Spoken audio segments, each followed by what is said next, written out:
Hello, person, and welcome to the Hyperbolic BurgerMilk Lounge Repop. We like to do this podcast every now and then. We try to keep it weekly. At the most, it'll probably be bi-weekly.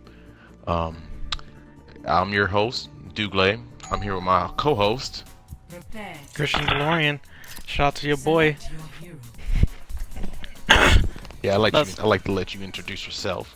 Yeah, no problem. You gotta open up your own doors and step out your own vehicle. I got it. Arrived just in time. No pun intended. But yeah, we all good. Alright, if you're new to this, we always like to start it off before we get to the news, movies, TV, and everything else, pretty much all encompassing of pretty much all entertainment, even sometimes things outside of entertainment that can be entertaining to tickle your brain. Well, first question here is, I was just thinking about this the other day, like discontinued products. Everybody always uses the high C, the Ghostbusters High C, and a whole bunch of other chip flavors, stuff like that companies bring out and then they get rid of. Exactly. I guess that's just going to be the question of the day. Like, what's the something that's been discontinued that you would like to see return, or just have your own supply of it, just to keep it to yourself. I feel you. So, first off, when you asked me that, in like a little preparation, I did my best not to Google, so I didn't. And also, I never really heard about Ghostbusters. What is that, High C? Never heard about that. The green High C with the Slimer on it. Oh shit! It used to be the only High C I remember back in the day. And they just discontinued it. It's still around. It's just don't got Slimer on it. Damn, I'm whacked. Yeah, I never really paid attention to that then. No, but yeah, so I did my best. I was tempted to Google, but I was like, whatever. Because the first thing that came to my mind was actually some cereal. And that cereal was Oreos. Oh, yes. Oh, yes. Yeah, man. I never got to have any of those when they were around. Oh no, you a lie. You swear? That sucks, man. Swear. Damn. They're pretty delicious, man. Like, I definitely took them for granted. Like, why would you think Oreos would ever leave? It's the greatest, tasting cereal, especially with milk. Like, cause I never really been a big fan of Cookie Crisp, but Oreos though. Oh man. Gotta work on that aim. Did they actually taste like little mini Oreos, or were they like a little kind of? It was close, but you had to adjust to it for a second.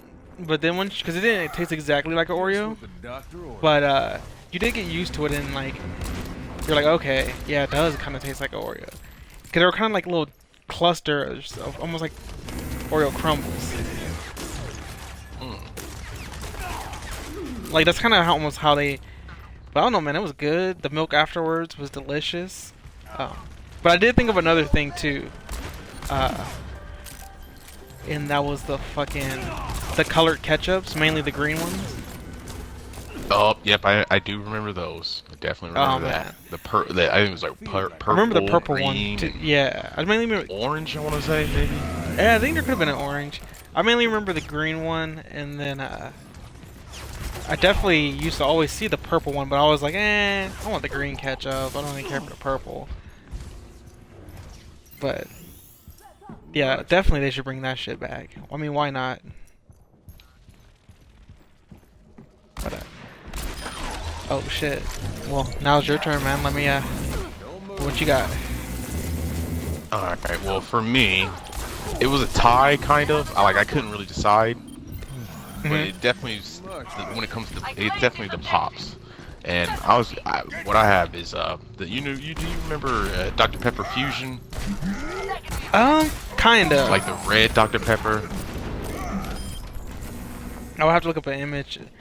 I don't remember it.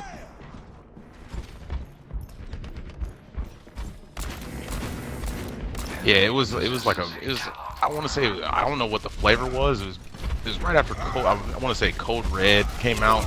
They were just following that whole hype train. Yeah, definitely remember Code Red. And then they had that orange one. Yeah, I think that's still out. Yeah, the Sun something. I can't even remember. Oh, dude, yeah, that shit was Livewire. Yeah, it is. Yeah, it's one of the best orange sodas out there. Damn. Sorry, Sunkissed. But yeah, it was either I had Dr Pepper Fusion or Pepsi Blue, and I do remember Pepsi Blue. I remember. I definitely remember that. I can remember the I didn't taste like of it. Pepsi Blue. Like there's Pepsi Blue, man. It tastes like little blue gummy bears, man. Yeah, I definitely remember not really liking Pepsi Blue. I don't know. Maybe because I was too much of a I don't know. Maybe I thought it was gonna be just like a twist on Pepsi. I don't know. I'll probably try it now. But yeah, Pepsi Blue. I guess I have my expectations too high. I mean, there's people on eBay still selling. People sell like these discontinued type of products on eBay. I don't know if I want to drink a like 10-year-old soda. Yeah, I don't know. Yeah, that's so weird. If you just want the can, yeah, but if you actually want to drink it, yeah, you're a little. That's like freaking Fry when he was like getting those anchovies from that auction. Oh yes. It's like, I guess if you really want to drink that that expired ass, you know, Pepsi Blue, go for it. But I know those surge drinks are like still around. Yeah, I know those are like. Back. They actually brought them back. But okay. I was never really. Yeah, Pepsi Blue was good. Red Fusion is good. I don't know. 30 seconds.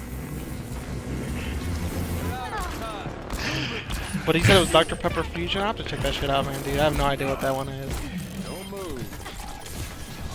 I kind of want to Google an image of it, but fuck it.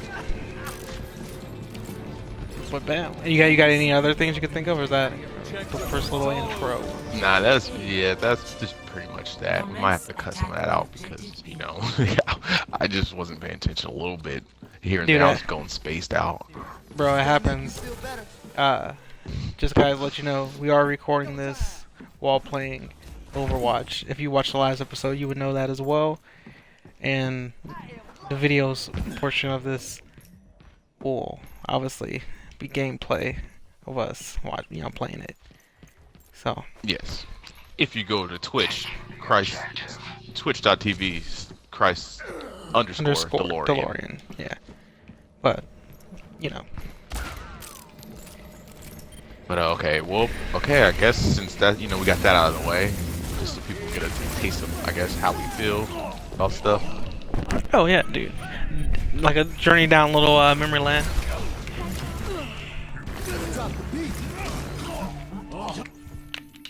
Back into the mix.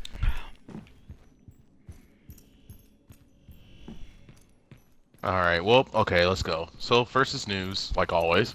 We always go to news second, and the first news, I'm gonna let you take the lead on this one because you're the one who told me about this, and I didn't really read the article. So first piece of news, go ahead.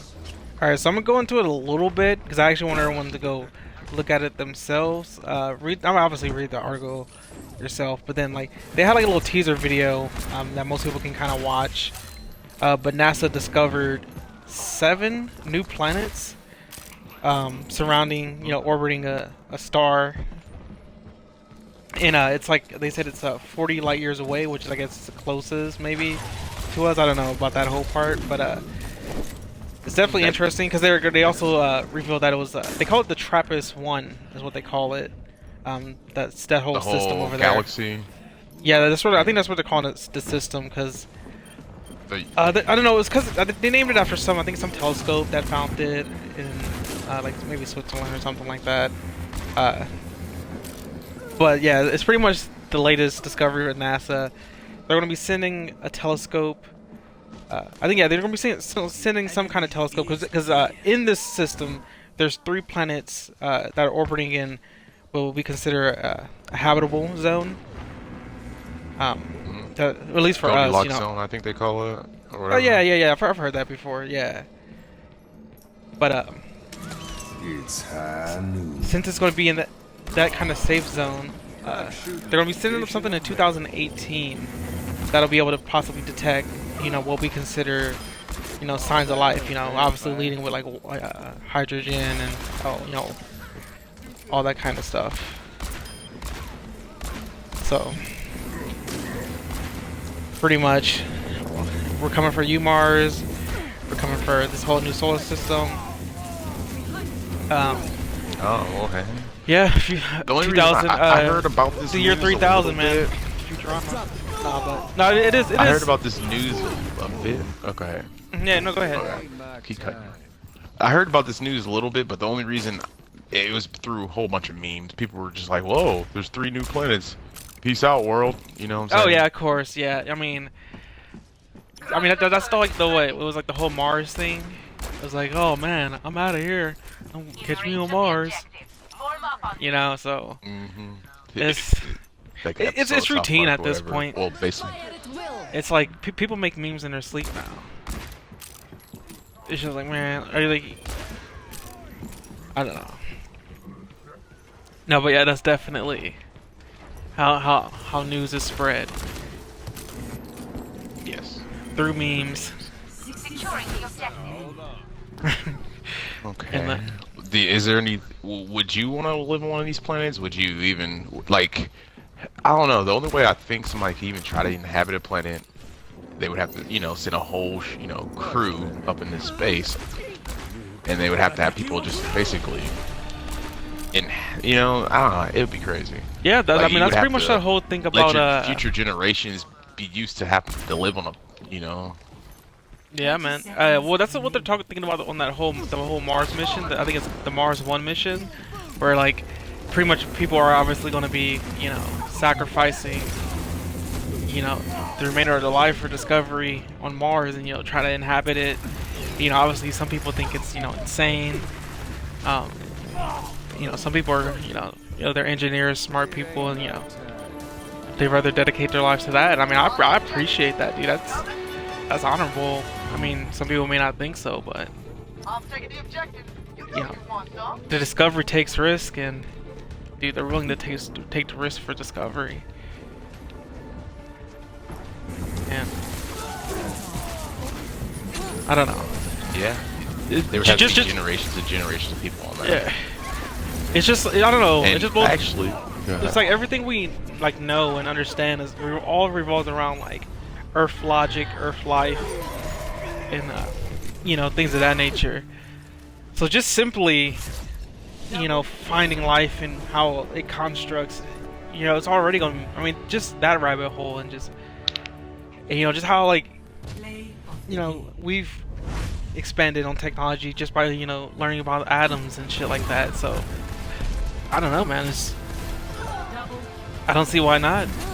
But then it's also too is like obviously the question is are we alone in the universe?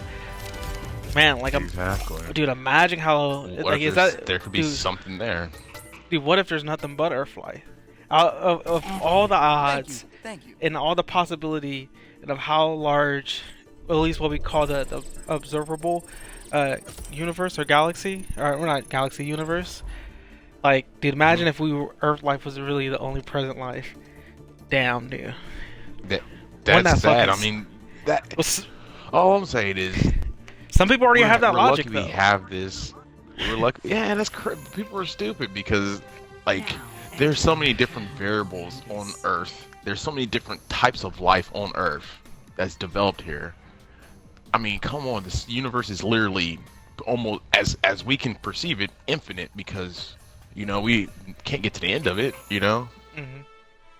But yeah. Well, speaking about sending your families and future generations on ships to colonize, that takes us to our next piece of news.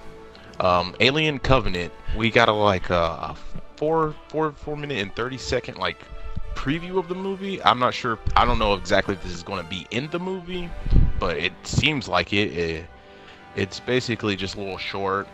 It's an excerpt from the movie. It's subtitled "The Last Supper," so I'm assuming this is before somebody starts dying. And as we can see, all the crews of the ship, they're each coupled off, and I guess they're going to be making future generations. There's got to be enough genetic difference between each person, so we don't end up having a space redneck colony. Yeah. I mean, did you watch that? I did watch not the 4 minute thing. I did the regular trailer. Welcome Which is, dude, the world of Alien. Dude, I'm not well versed in it, but I guess if it's a movie to fucking watch, why not, man? Fuck it. I mean, I kind of feel like, well, what's gonna, maybe because I don't know, I'm like, well, what's gonna happen in this movie that hasn't happened in the other ones? Like, is he about to pretty much? Okay, well, this is the thing. I want to try to explain it. All right, there was Alien 1, that was, I guess, okay, but then I think it was James Cameron. He came in and did Aliens, and then there's Alien 3. Then there's Alien. I can't even remember. I saw it at the movie theaters. It was like Alien Revolution or something like that. Then they started doing all that other shit with the Predator and all that. Which I think I've seen. But AVP. AVP. I think they did 1 and 2 of that. And the only Alien I had saw was the one. It was the one with Winona Ryder in it. The Alien blah blah blah subtitle. Exactly. I can't even remember what it's called. Exactly. But that's the only one I have seen. I haven't seen any of the Aliens. But I did see Prometheus, which is supposed to be a prequel to all that before the xenomorphs were even created and all that. I did hear about that. So this is, and the reason, and people had their mixed feelings on that movie, whatever, blah blah blah. But then do you know who Neil Blomkamp is, right? Neil Blomkamp. Guy who did District 9 and Chappie. Okay. And he did, I do know District 9. Oblivion. I don't know what Oblivion is. Yeah, he did District 9, Oblivion. Yeah, the one with not Oblivion, Elysium. Oh hell no, I don't even know what that is. But yeah, he was in talks to doing basically a straight up Alien sequel or whatever. Or reboot, whatever the hell. You know how Hollywood is. They got properties. Yeah. They're definitely gonna make them. But yeah. So he was in talks. He had a whole bunch of art he was posting, a whole bunch of promo pictures and everything. But it was going to be called Alien Paradise Lost. People weren't sure if it was going to be a sequel to Prometheus, was it a prequel to Alien, was it a sequel to Alien, all this other stuff. Exactly. And then apparently that movie got canceled. And then Ridley Scott, he's coming back to do Alien.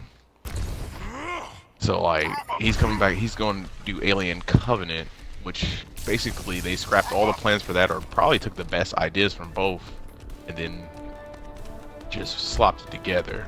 But this movie looks pretty cool though. I mean, like I said, I'm not versed in Alien, so yeah, I'm definitely not versed.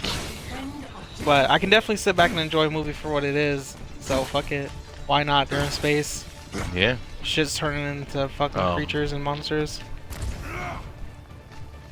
Why the hell not? Right. And plus I'm kind of down with the cast. I mean, James Franco's in it. I mean, I've seen him in some good movies. He's been in some good shit. Danny McBride, always funny. I want to see how he's going to do in this. Forgot about that part. Gotta see how these dudes die. And it's got one of the dudes from Empire in it too. Oh, exactly. The black guy.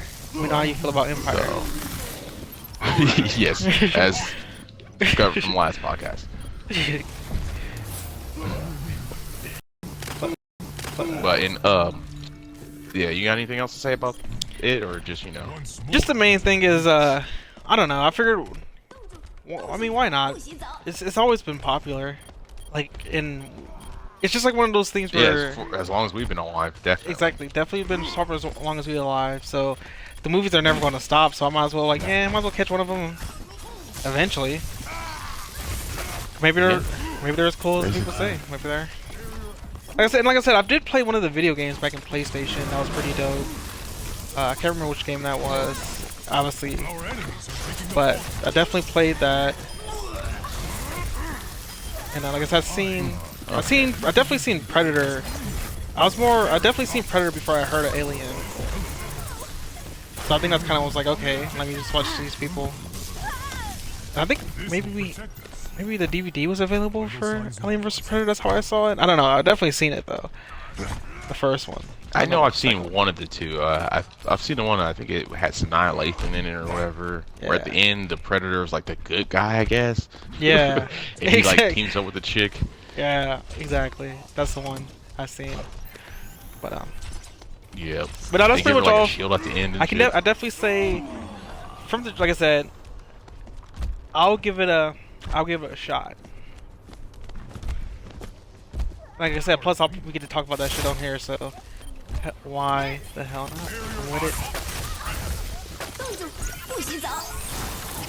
What about you? Is it a? I mean, it's a must for you. I'm Well, not a gonna must. check You, it you're out. already Yeah, I'm committed to it. definitely- Yeah. Yeah, I'm definitely I'm checking it out because I saw Prometheus, and I liked it, and plus it does tie. I'm pretty sure it's a sequel to Prometheus because Michael Fassbender he played like because in that universe they have these like synthetics or androids or whatever they call them, and in Prometheus Michael Fassbender played an android called David, but then you see him again in this trailer and he's like I want to say he's probably the same model, just a different name. Okay. So. I mean, I'm down anything with Michael Fassbender in it. So. Yeah, that is kind of true, man. He's on that level. Yeah, I'll watch anything he's in. But speaking of like horror, alien, space reboots, Alien versus Predator, all that, we have our first cast photo. I'm assuming it's a Predator remake. Here he is. Here we are again. It's the same thing. Confusing prequel, remake, prequels. I don't even know. You know What the hell is It's just going on? Right? more nostalgia, basically. It's like, Just overdose, lethal nostalgia, a buffet of nostalgia.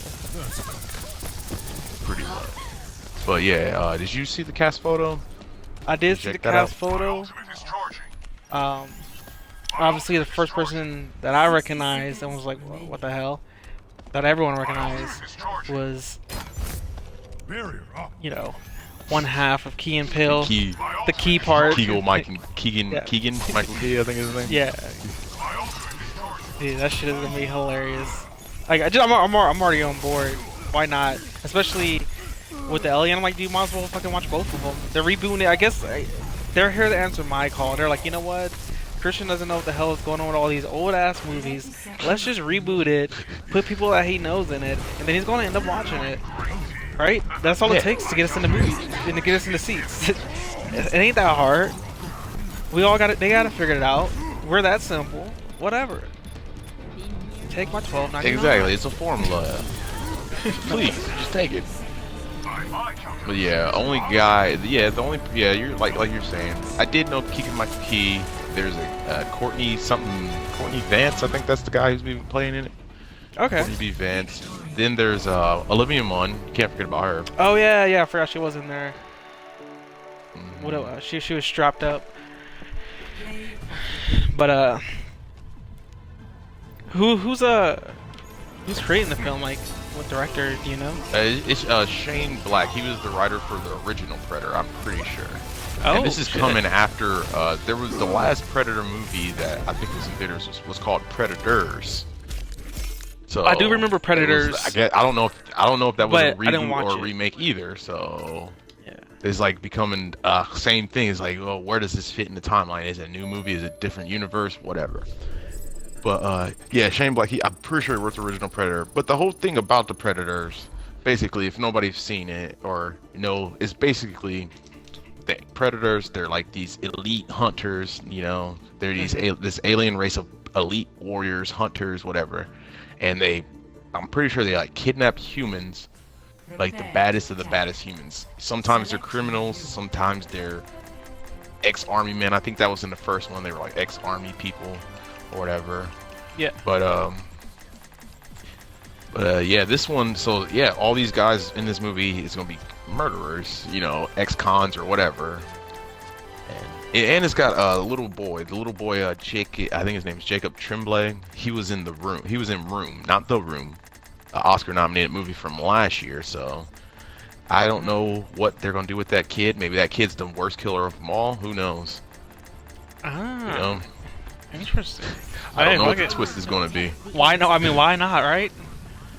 Right. Why have a dog come to life when you can just have a fucking, little fucking kid? So basically, he's gonna be mini Chucky. Yeah. And speaking of Chucky, they're already rebooting that, but that's not the news. That's not news. Oh, dude, All right, you know well, what? Let's see what we. On the Chucky What? thing, I saw some Chucky movie on Netflix. It was like The Curse of Chucky. Yeah, I think that's the newest one. They got another Oh, one coming Lord. too. To this day, I I can't believe I watched it all, dude. I still don't have an opinion. I still don't have an opinion on it because I don't even know what the hell happened. Dude, I don't know after what Bride of happened. Chucky and after the Seed of Chucky shitface or whatever the hell they were calling him, I was like, yeah, this is all gags. They're goofing hardcore right now. I don't know, dude. They just want to just sell Hot Topic merch. Is that they're done? That's it. They made it. I guess they're going straight to Netflix. They don't care. Yeah. Oh man. Yeah, I'm still frazzled over that. I don't know.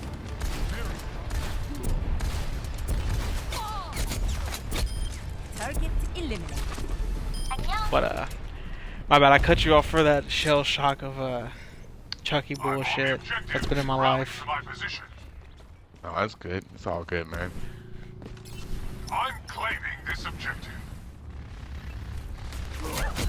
I think we just Okay, after what we were on Predator. Predators? Okay, so Yeah. Predators, whatever. But there's some more shocking shit that Hollywood doesn't give us a chance to even catch a break.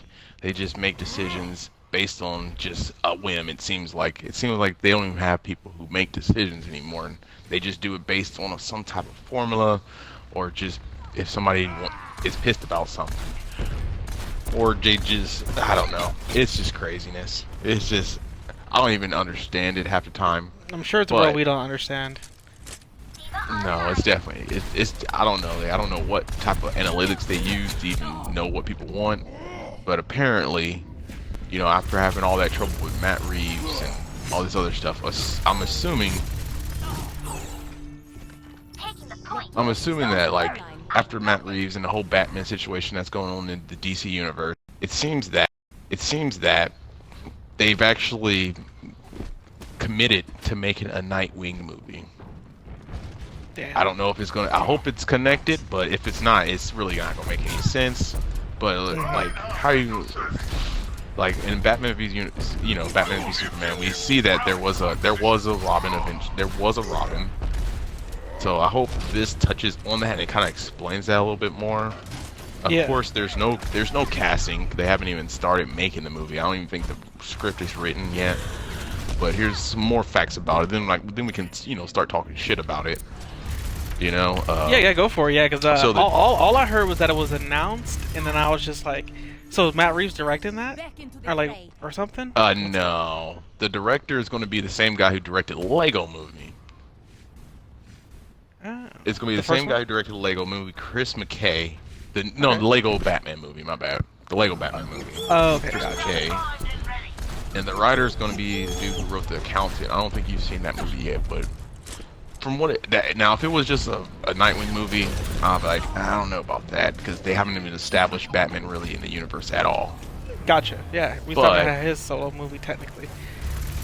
Obviously, everyone knows Batman, but Wonder Woman's getting her own movie. Batman needs his own movie. After not Flash needs his having own Robin movie. in a movie for like the last 20 years, then they're just all of a sudden just gonna do a Nightwing movie. Like, wow. But yeah, what's your opinions on this? Because I've already kind of put mine out there. Well, like I said, I'm down. If the character can be cool, do it right. And like I said, who knows? Maybe, like you said, Robin hasn't been in a movie for 20 years, so maybe it's for the people who remember Robin in a movie, or so, maybe the demographic for this title will be a little bit different. I mean, it's obviously nostalgia. Kids will get hip with it because they don't know nothing prior, so whatever. They'll just accept it for what it is.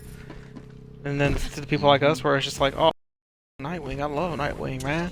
Right, Blah, blah. finally. Yeah. Finally, other Bat characters. So yeah, I'm with it. I'm thinking they did this movie as insurance in case Ben Affleck just quits. They can be like, well, we have something to replace him. System repair. Then who knows? Maybe they could do movie Teen Titans. Fuck it. At this point, do it. Yeah. Yeah, I already put my feelings out there about it. I just gotta wait and see. Especially when it comes to DC, anything DC Universe involved, it's basically a wait and see type of thing. I think that's right. Yeah, I think that's very accurate. Damn, dude, that's very accurate. I was like, we'll see. Yeah, that's usually how I feel.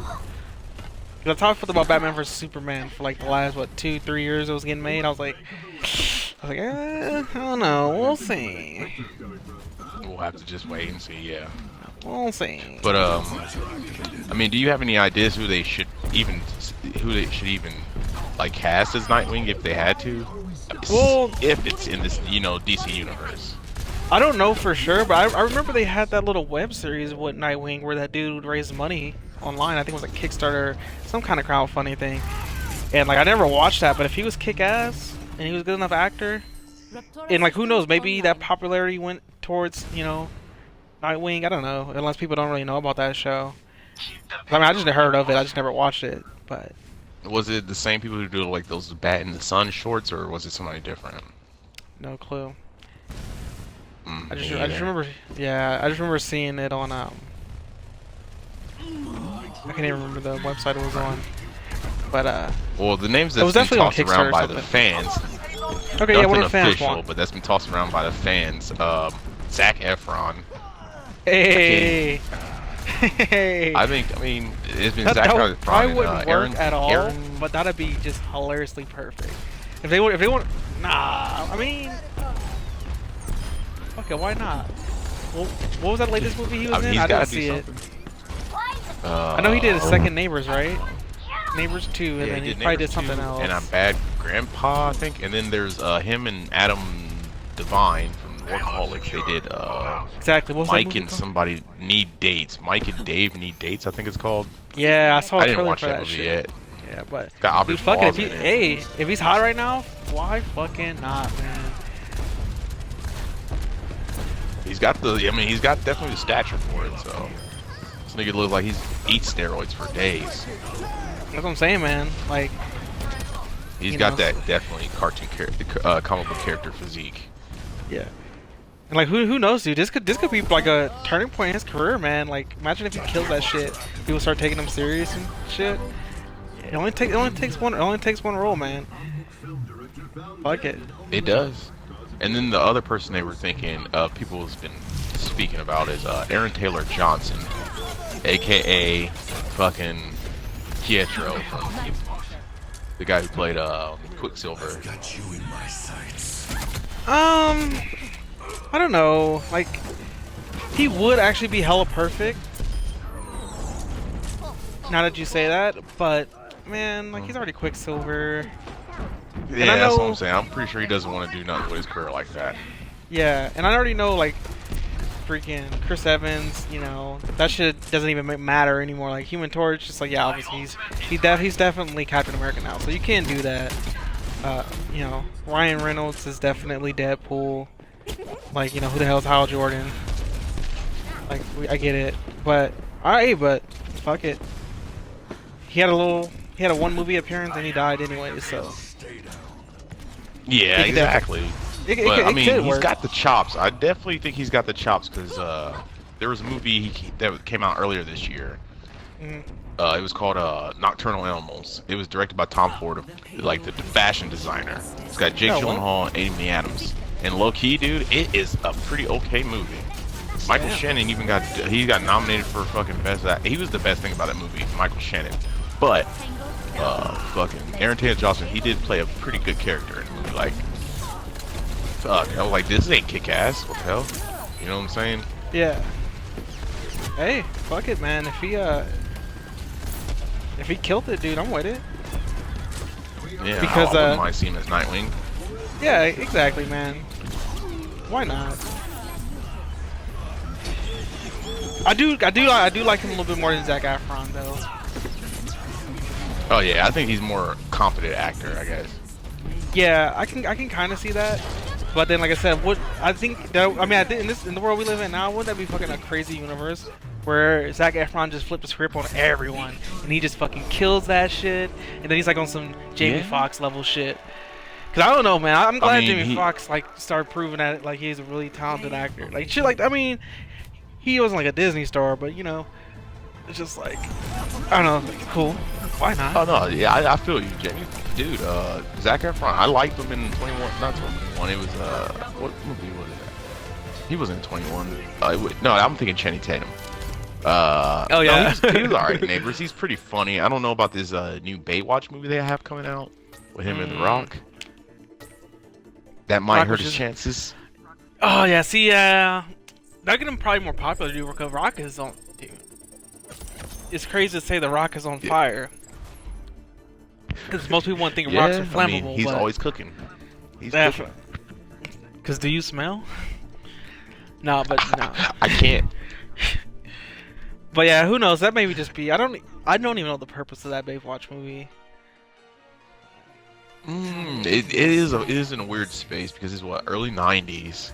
So like there's some kids, the demographic they're gonna be going for are gonna be too young to understand it, and some of the people who are old enough to remember it, it's like, this ain't the movie though. I mean, you know, David Hasselhoff is gonna have to make one appearance at least. Well, he's gonna be in it for sure. The people who probably remember the show in its heyday has access to like incredible internet porn.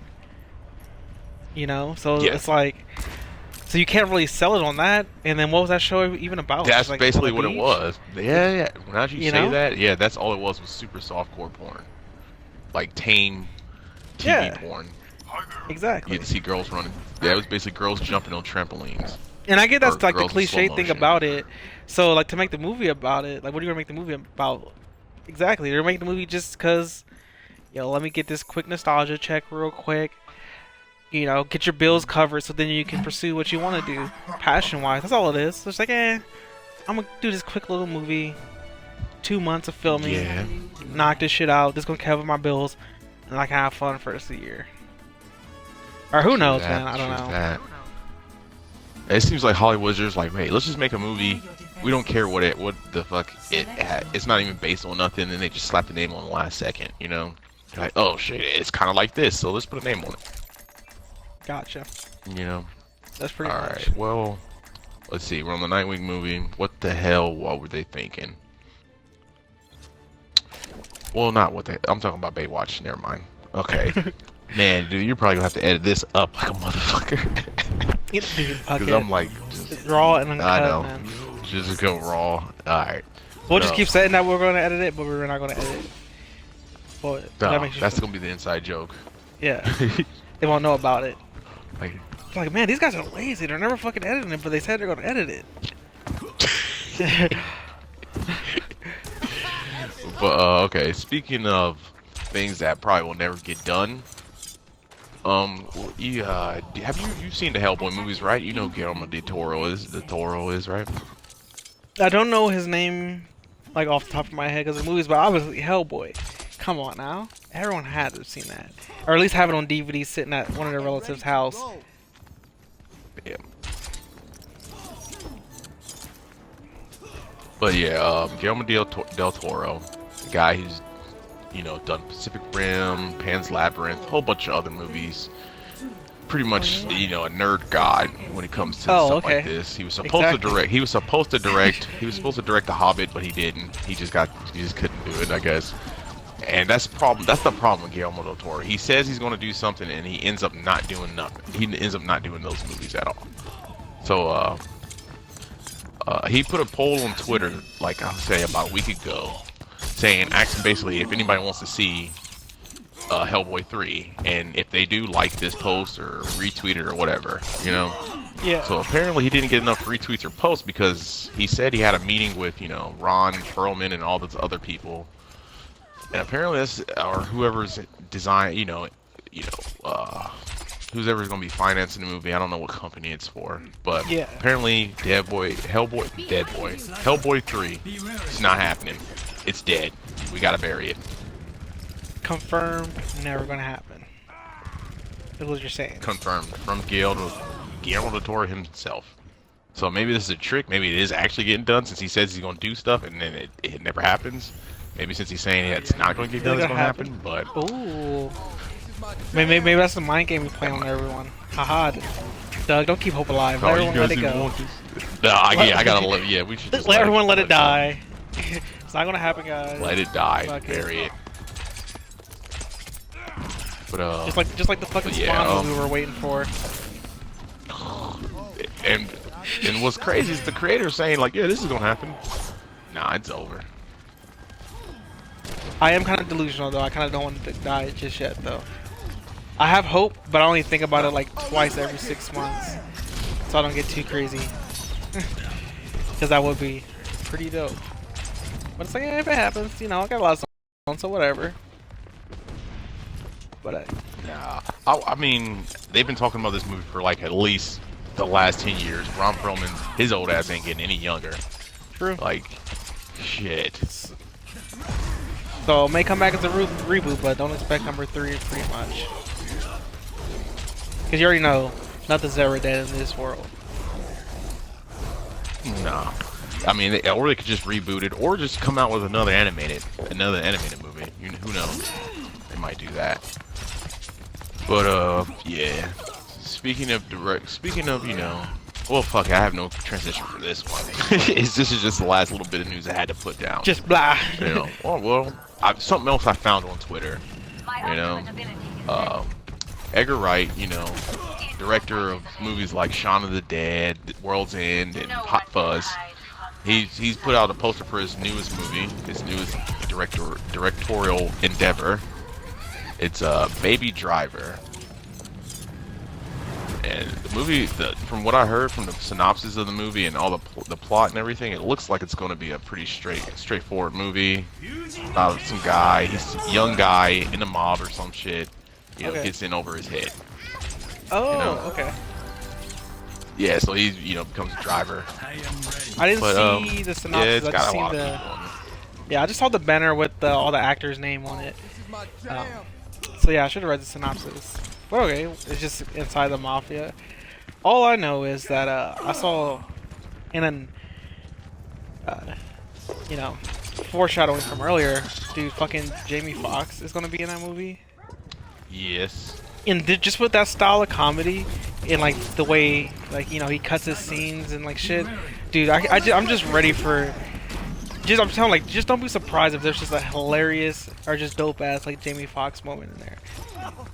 I don't know. I feel like I could just see it now, like. 60 seconds. Cause I don't know. It just makes sense. I like, think this is gonna be hilarious. You know. Oh, also, Scott Pilgrim. That's another movie Edgar Wright did. I know a lot of people are familiar with that. Yes. And that's actually kind of. I think that movie, like, I do like Edgar Wright movies. I don't know. It seems like. Well, I don't know, man. Go for like, it. Go for it. He's a great director. Like, I do not put it past him. His editing techniques, they like changed the game. You know what I'm saying? Hey, dog, you're pretty fresh. Like he is fresh. But I hope like this movie can be just a little serious, maybe. So you're kind of at the point like, where not a little too funny. You just don't want the same thing. You kind of okay. We'll see. My thing I is, want him to like, grow a little bit. Like I do love his Sean Pegg movies, the ones with Sean Pegg and the other guy. Right. But his homie sidekick. That's all you could just Nick call Frost. him. There we go. Yeah. I didn't want to. That's fucked up. But no, yeah, I guess I do see that. But I don't know. I kind of gave a break from all those movies, and I like just recent was. Like, you know, from start to finish, because even obviously that shit you always be on like on TV and like always around, and I always catch it. But I was like, I don't really care for any of the other movies for a while. Like I said, I saw Scott Pilgrim. Now it's about, like, you know. Love Hot Fuzz. My favorite part of the movie. The favorite part of Hot Fuzz is when they're like when you know, the main character's Time Pegg's character is like, oh man, this is a day. What kind of this is a? They're sitting at the bar. I guess it's the first day after he gets there, and they're sitting at the bar. Yeah. And it's okay. He's sitting at the bar. He's talking to the new people. He's his other fellow officers. Hold on, Chris. I got a phone call. Hold on. Okay. My favorite. Yeah, my favorite part of Hot Fuzz is the part where we see Nick Angel, the main character, Simon Pegg's character. Yeah, they're at the bar after his first day, and one of the two detectives with the mustaches, they're sitting there explaining to him like, yeah, this city might be a little city, but it's more dangerous than you think it is. And he's like, what? He's like, everybody. He's like, what do you mean? He's like, everybody's packing around here. He's like, but there's only it's a farmer town. He's like, yeah, everybody's packing. He's like, what do you mean? He's like, who's packing? He's like, farmers. He's like, no. He's like, everybody and their mom's packing around here. He's like, this place is still it's not but farmers. And fuck it, I can't even say the joke right now. Fuck it. So we might have to edit that fucking part out too. Fuck, man. Yeah, I don't remember I'm trying to remember the part because I remember the part, but I it's think like farmers and their moms. Like who? Farmers and their moms. I can't fucking remember. Like a mama's how it sister or goes. some shit like that. Yeah, he's like, this is everybody and their moms packing around here, like farmers and their moms or something shit. It just the way they say it, the wordplay is so fucking perfect. Yeah, I know what you mean. Our sister mama or some shit like that.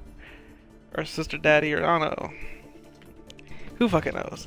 But yeah. Whatever. If you want to edit that part out, we'll edit it out. Yeah. Or you could just leave it in to see how fucking retarded and awkward I am. But yeah, that's cool. Alright, well I guess that's all the news. That's that. We just finished all the news. Last category of news. It is? Yeah. So Christian. Well, I'm here. Legion. Oh man. Legion. So dude, Go ahead. speaking of Legion, I'll let you fresh raw thoughts. Dude, it's a pretty dope show. I kinda don't know where to begin. But I definitely want to begin by saying it is probably the best show to ever say the word mutant in it. For sure. At least so far. 3 episodes in is where I'm at. But yeah, dude, I definitely will say, dude, it's clever. The way they edit the show, it's at least good enough to keep your attention until it starts pulling back the layers to show you how cool it really is. You know, it's definitely going to be like it's a little mind fucky, but it's really interesting because it's TV, you know, and like they're keeping your attention, which is really dope. But it was like there's I don't know. About it is like they're doing all this on a TV budget. Just exactly. That's all about it. I think that's kind of where I was trying to like lead it. Yeah, exactly.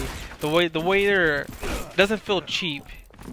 Even though, like you said, it's on a TV budget, it definitely doesn't feel cheap at all. And like I said, it's clever and it's good enough. The editing is super crazy, super on point. And like, dude, I was like the whole first episode, I was just like, dude, I need to remember who the director is, or like, just cause, man. Like, I don't know, it was like really dope. Like, definitely the part. Where well, first off, one part I had the first episode, yes. Yeah. We'll start with the first episode, but then also in the show, like they also find like little stuff that's kind of funny in there too, like you know, like to get, but it's not too heavy, but it's still kind of like hilarious. Cause like I think it was like the first episode where,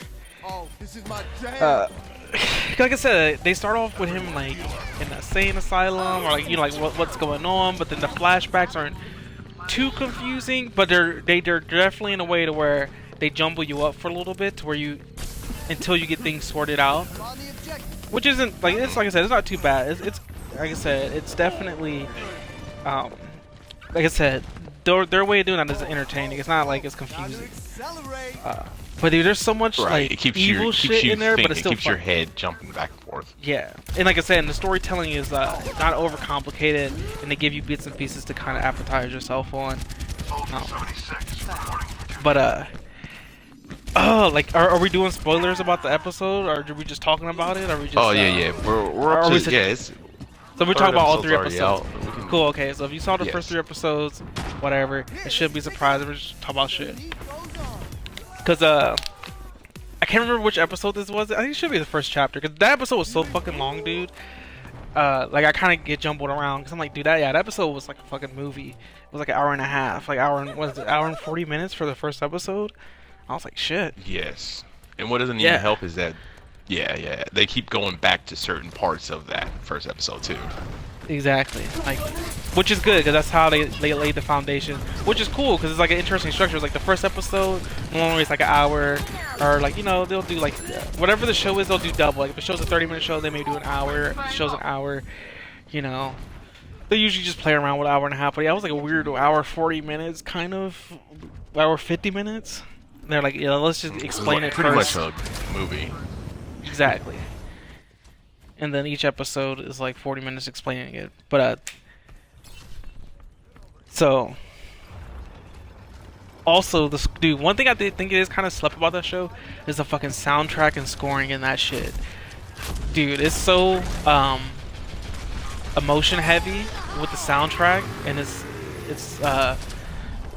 immersive soundtracking, man. It's really nice.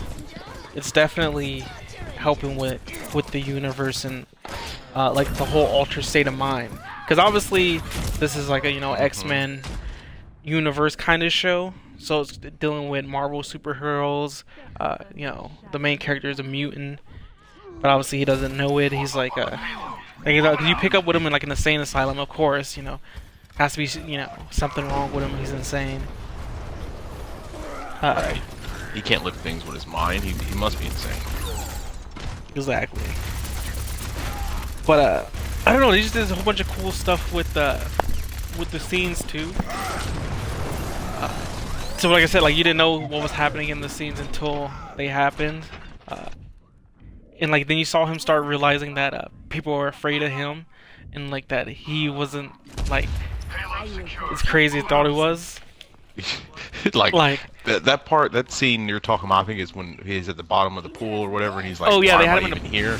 That reminded me of Inception. It was like when he's like, do you even know how you start dreaming? Like, you know what I'm saying? Like, how did we get here? And it seemed like him actually realizing, like, whoa, where did I come from? How did I even get here? Why am I even talking to you? Yeah. And then that's when he's like, whoa, hold up, wait, you guys are afraid of me. Why the hell are you guys afraid of me?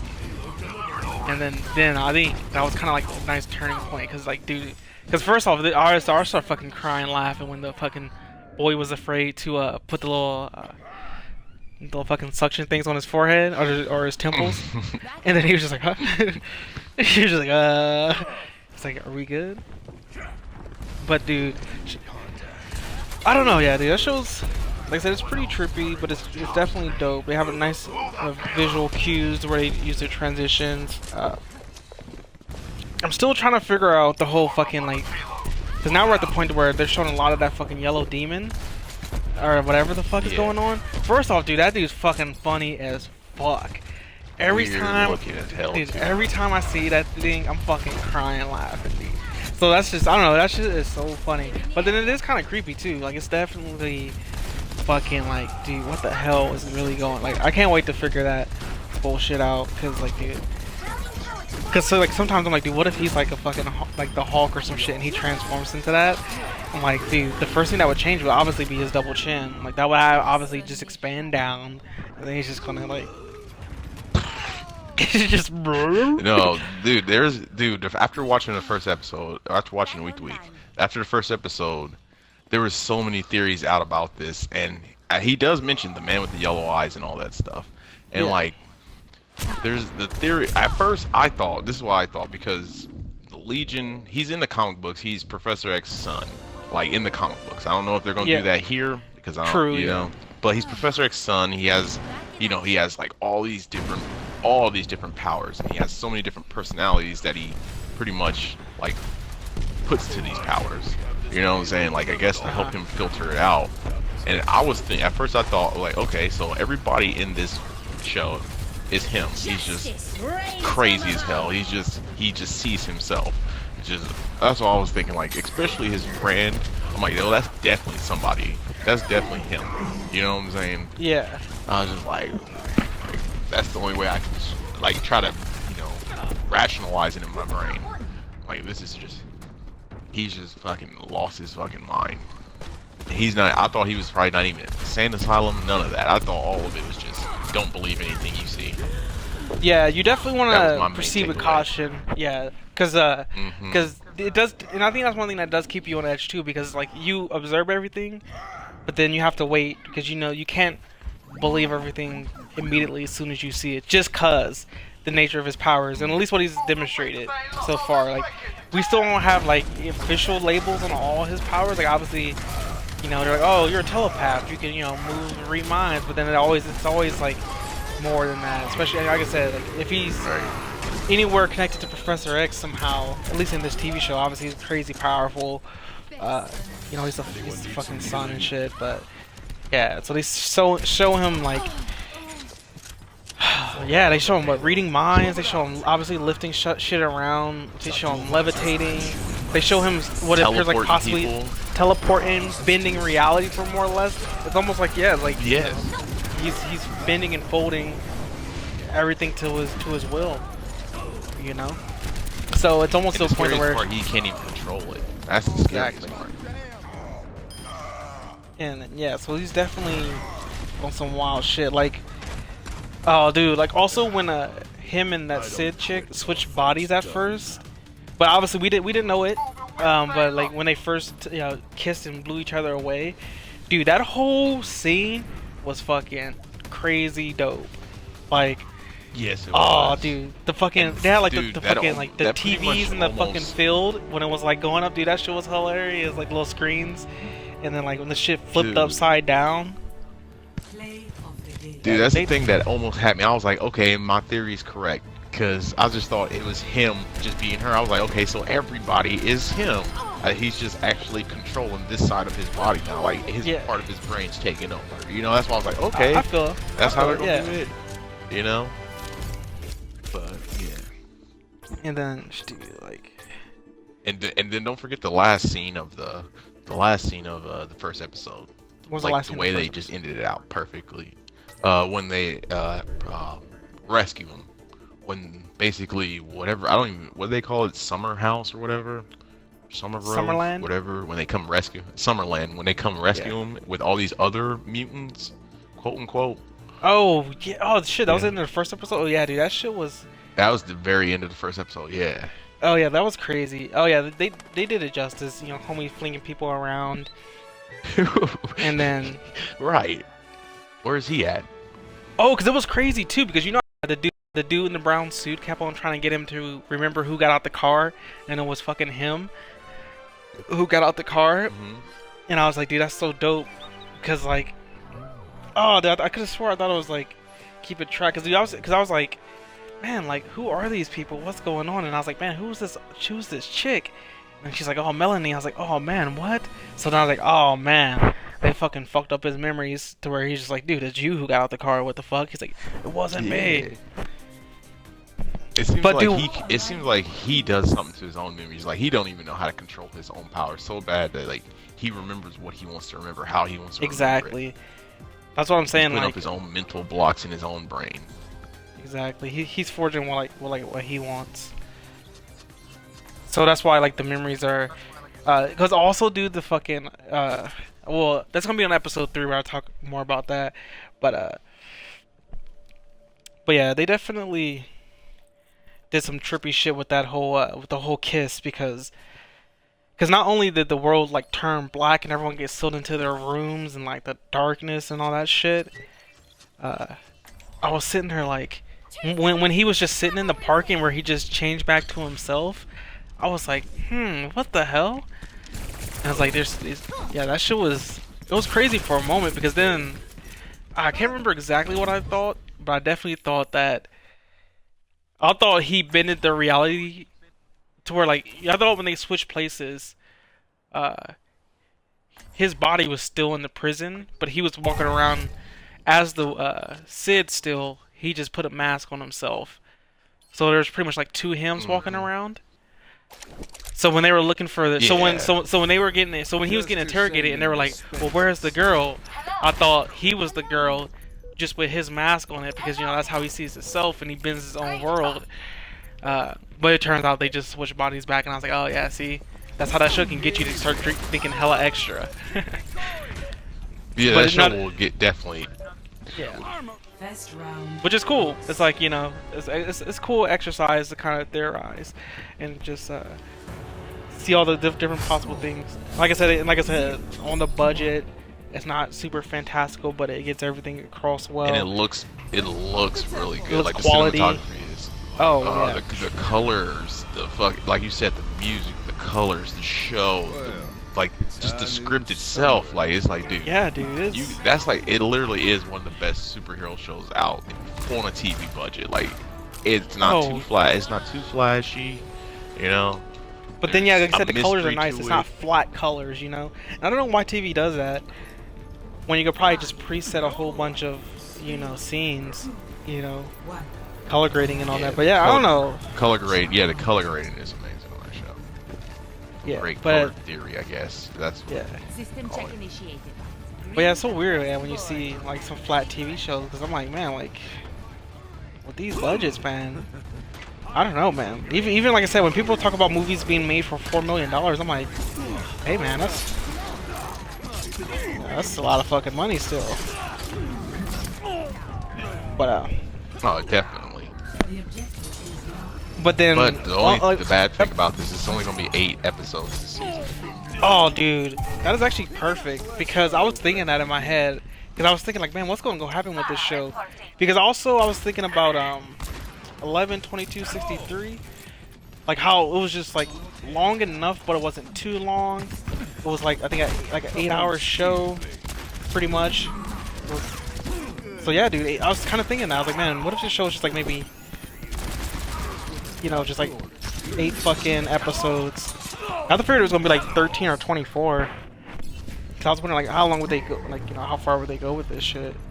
All right, can they do another season? Are they going to? I don't know. But the dude, the actor, he's a good actor too. He's Yeah. especially when he has to play like different versions of himself, like a younger version and all this different stuff. You like actually see it.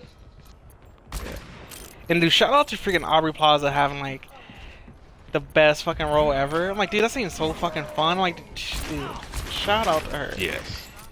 It fits Hella her too, fun, but like, it, yeah, definitely. that's true. It definitely fits her. But I'm like, damn, dude, this seems so fucking fun. But yeah, but then also sometimes I'm thinking like, dude, what if she's fucking connected, man? I'm telling you, dude, she's got to be a version of his personality. I'm telling you. Or something, man. Like she's always around when the fat dude's around, and then sometimes when I look at the fat dude, I'm And like, then that one spot, that one time, she actually did turn into that big dude. so then I started looking at her like with fat makeup on, and I'm like, I don't know, that could be her. Or some, I don't know. I Oh, you like, never know. yes, it's not fully But fleshed the out. only thing Who that knows? threw me off about that, the only thing that I was like, okay, maybe she's not, whatever, is because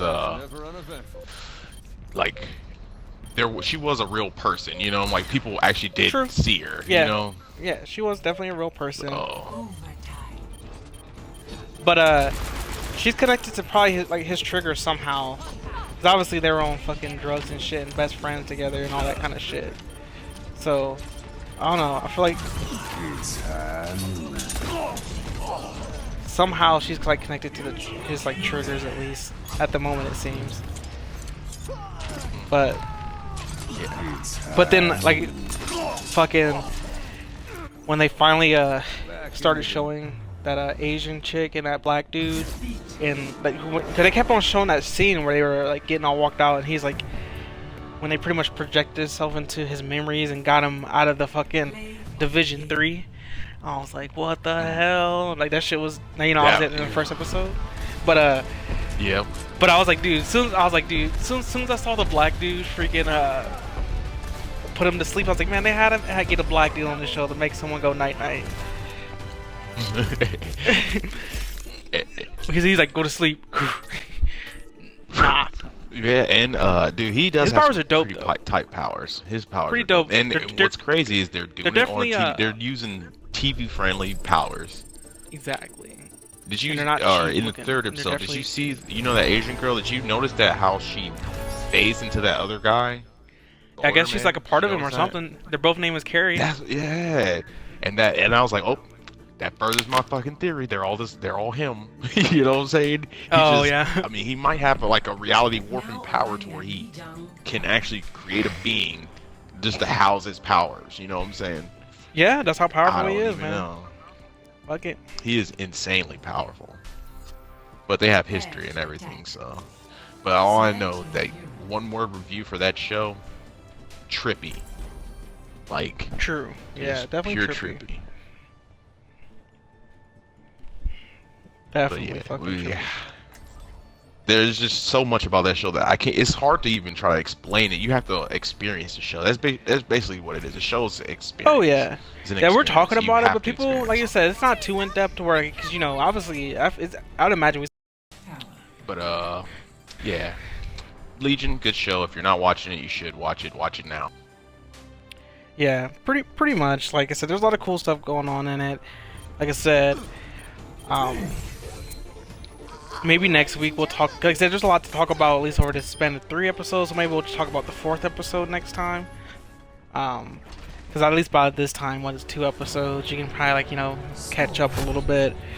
So it's not too, like I said, it's not even really spoiler heavy, because like I said, it's hard to really go in depth about the show without obviously sending spoilers. It's more just about like highlighting like what you've seen in it and like, okay, how do you interpret it? Because yeah, dude, it's a wild ass show. Yeah, because there's no like the guy who plays Legion or the character of Legion. It's basically he's an unreliable narrator because his memories are all fucked up. So he doesn't even know. He don't even know what he's talking about. Unreliable narrator. Yeah, you're right.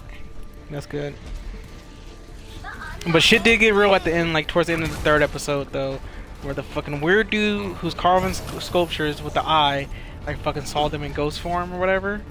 Like this dude's like I said, like this power. Like, that's another power. He can like has. astral Like, project or some shit. Yes. He can telepathically And- astral and- project or some shit like that. Yeah, like. And I'm thinking the lady who, head of the school, she is helping because remember she's like, oh, get that TV knob and turn it down for all the voices. Oh, so dude, I guess dude. like Oh, that he's using visual that power, cue. he's using it. He's pretending like it's a TV, and I was just like, yep, I know it. I figured it out. Like, dude, he is it. He's literally fucking doing it. Like, this is awesome. That's what I'm saying, dude. Like I said, like the way they didn't stop to have that cue, like. They made a giant prop just for that scene, just to turn the dial down, and, like just little shit like that. Like I said, with the screens in the field, and like they're taking, they have imagination, man.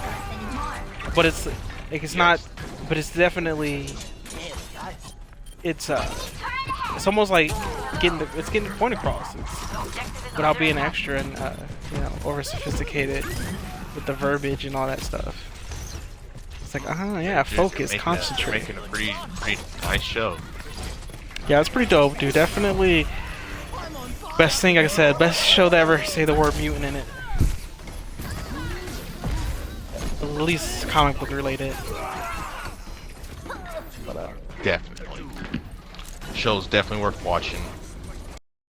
Actually really well put together, great actors, everything. Alright, so for the next TV show we're gonna do a little review over is Dragonball Super. I think it was episode 80? yeah, episode 80 was the latest one, yeah. How'd you feel about it, man? Loved it. You know what? I loved it because it was a fight that didn't have to last 2 episodes. True. Oh, yes. Loved it. Yeah. That definitely earns that episode a few cool points for me. It wasn't a 2-part boo fight. Like, I guess I introduced us to them, so like the mystery was gone. Like, okay, maybe each one of these opponents may have something special about them. So maybe that was the point of the boo fight, having 2 episodes, or like being like a 2-part kind of thing. But nah, yeah. So far, it's definitely pretty. Like I said, this is all right now. We're just in the Zen exhibitions.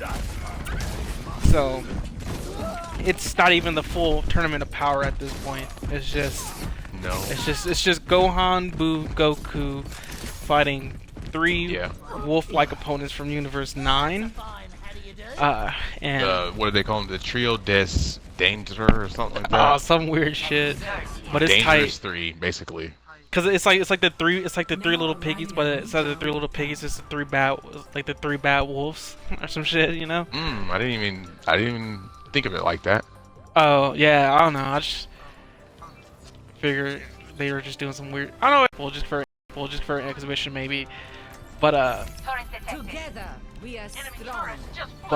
it was definitely cool. Like I'm still not sold on Gohan being back yet. Justice ain't gonna I definitely want dispense Gohan itself. just to like. Nanoboot. We can't just have, as much as I love Goku and Vegeta, man. We can't just have them in their league of their own. Like, how far is the gap, man? Is Boo really the strongest person after Vegeta? Like, who's the strongest after Vegeta right now? Like, I guess Krillin got his little motivational arc where he's probably a little powered up, you know. But where's like all this shit happening, you know? Like, where's Gohan? Is just, I don't know, he's a disappointment. And then like they're not even bringing Goten around. Like a new man. They even try to get stronger. I mean, yeah, him and Trunks have to train. And the kids, but still, at least bring, like I said, where's the Gotenks action? At least, I mean, I guess the stakes are too high, but I'm like, shit, if Boo's the next strongest person after fucking Vegeta, you might as well throw Gotenks up there. He's obviously stronger than Gohan's bitch ass. Oh, definitely. Because Gohan was strong at the end of, obviously, in the Z, but, yeah, man. Like I said, it's a great Sandman episode was dope. Much training. Like I said, he's Well, obviously, I mean, guess he's Gohan buff in this again. episode, he did. I mean, I'd say he won. Because if he wasn't Yeah. being an idiot and just took the sensu bean, that whole episode, that would have been nothing. You know what I'm saying? Like, I'm True. just sorry. Like, yeah, they're not fighting with honor. Why? I understand, like, you guys want to be righteous and stuff, but that was dirty. That was a dirty trick. Well, true, yeah. Technically, sensu bean, I mean, it would have been a wrap, you know. I guess because they could have kept throwing him sensu beans every time he got poisoned. He didn't have to worry about the Super Saiyan being, you know, making his shit spread faster. But exactly. I don't know. Like I said, I mean, like He shout still out to won. Gohan. To me, in my eyes, he won because he stood up definitely after did. do without. Yeah, he definitely did win, in my opinion. And like I said, that was better than nothing. Because this is Gohan we're speaking of, and I can't talk too much shit about him because he did. Like I said, he won.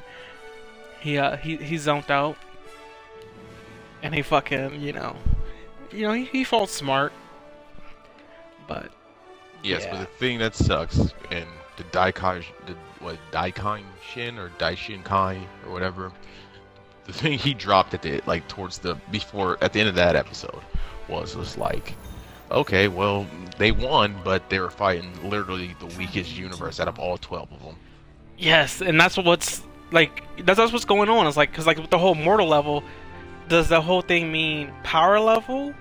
Like, right? Because if that means that, like, yeah, Goku's Or hot life shit and all. expectancy, or how long? Yeah. Yeah, because like, but then like, you know, if we're not even hot shit. But then again, there was that one dude in the cave that was talking about, oh man, they have the ability to alter the power levels, and then, you know, for some reason Saiyans can capture the power of the god for Super Saiyan God or some.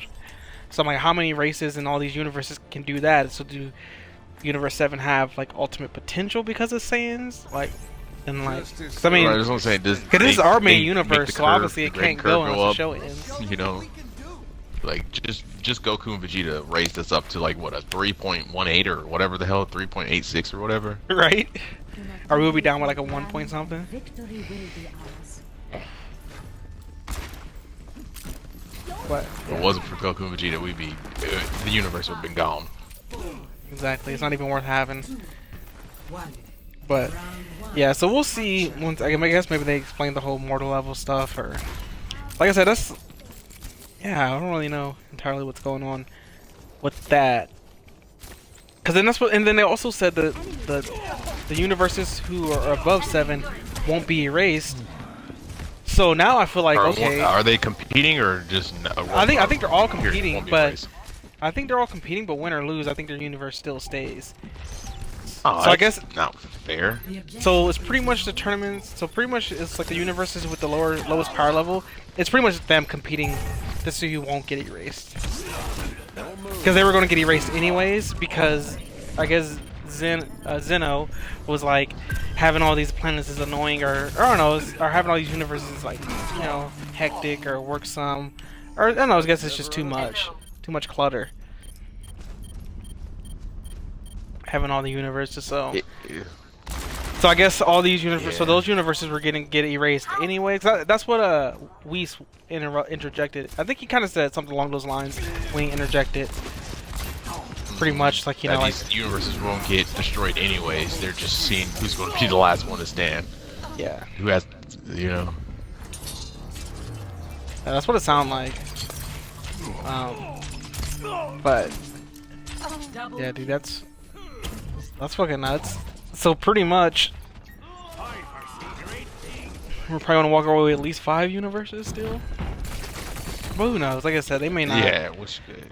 But then I remember you were talking about that whole theory about. already. But I guess the angels don't get erased though. Yeah, So- so my theory is fucking super wrong.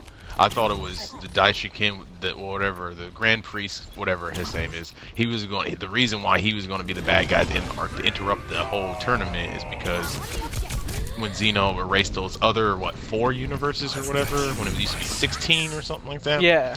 That he erased the angels also, but apparently that's not how it is. I've got you in my sights. And he's like, yeah, we have a different role. I was like, oh shit, well my bad, man. What the hell's going on with you guys? Right, fucking the angels are way above everybody, and they are the strongest. If you know what I'm saying. Oh yeah, true. That is true. So far, yeah. I mean, Whis is stronger than fucking Beerus. And he is God, so.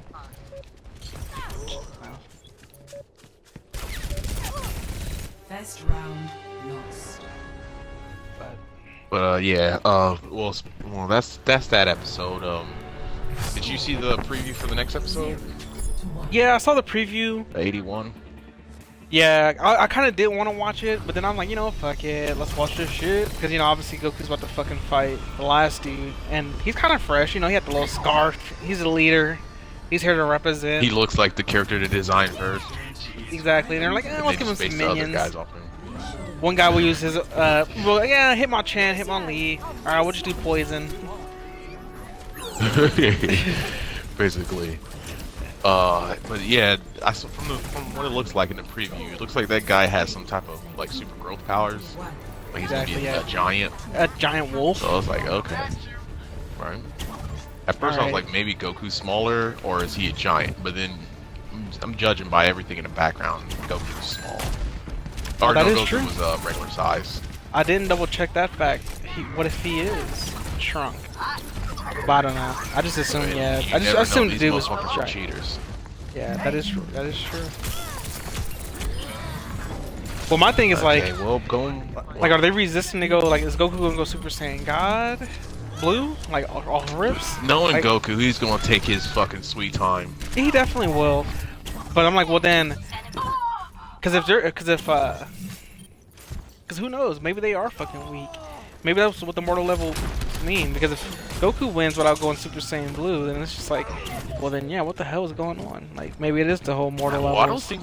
I mean, Gohan won by going to Super Saiyan, and that's what weakened Super Saiyan that he hasn't even, you know, he wasn't Well, even. He don't I figured. Even, I figured he can't even go Mystic anymore, because he's a bitch. No. No, he can't. Even though, yeah, that wasn't his. This is what it But seems still, like. Super Saiyan's not even his. But remember, he Gohan, Super Saiyan 2, and all that. You know what I'm saying? Yeah. So Like, it seems like he can't even his go Super regular Saiyan 2. Like, it seems like he barely, like, you know, goes Super Saiyan 2. Like, Yeah. like, what was it, Super Saiyan Man? Like, I think he probably cracked Super Saiyan 2 a little bit, but then he gets gassed out. Exactly. He wastes. I don't know. I hope Goku's so strong he shouldn't have to go Super Saiyan Blue against these guys. He shouldn't have to go Super Saiyan Blue to like the very end. Until he like, I'm just like, there's gonna be a rematch between him and Hit. You already know that. Oh yeah, man, dude. Hit is probably easily one of the coolest characters so far. Like I said, I can't wait to see how his English voice sounds. Good. Obviously, I don't want to be that dude, but nah, dude. Hit is like that's the main reason why I kind of want to get Xenoverse 2 on the ASAP, just to kind of check him. Cause I mean, like I've seen gameplay and stuff. Like I said, it's cool. So I was like, man, dude, why fucking not? Totally I think down. he could be one of your. I think he'd be one of your masters. So I'm just like, oh shit. Or you can steal some of his moves. I'm like, yeah. But nah, he's definitely probably one of the coolest characters so far I can think definitely off the top of my head. Our objective will soon Him and Hercule Jr. Pretty much. The fucking what's that dude's name? Belko Jr. The fucking little Monaco deliver? or whatever his name was. yeah, Monaco. Yeah, Monaco. Oh, dude, that dude is fucking hilarious, man. Their gag characters, low key, are sometimes so fucking funny. Like I try not to be cheesy and laugh at them, but like, dude, those just be having me fucking cracking up.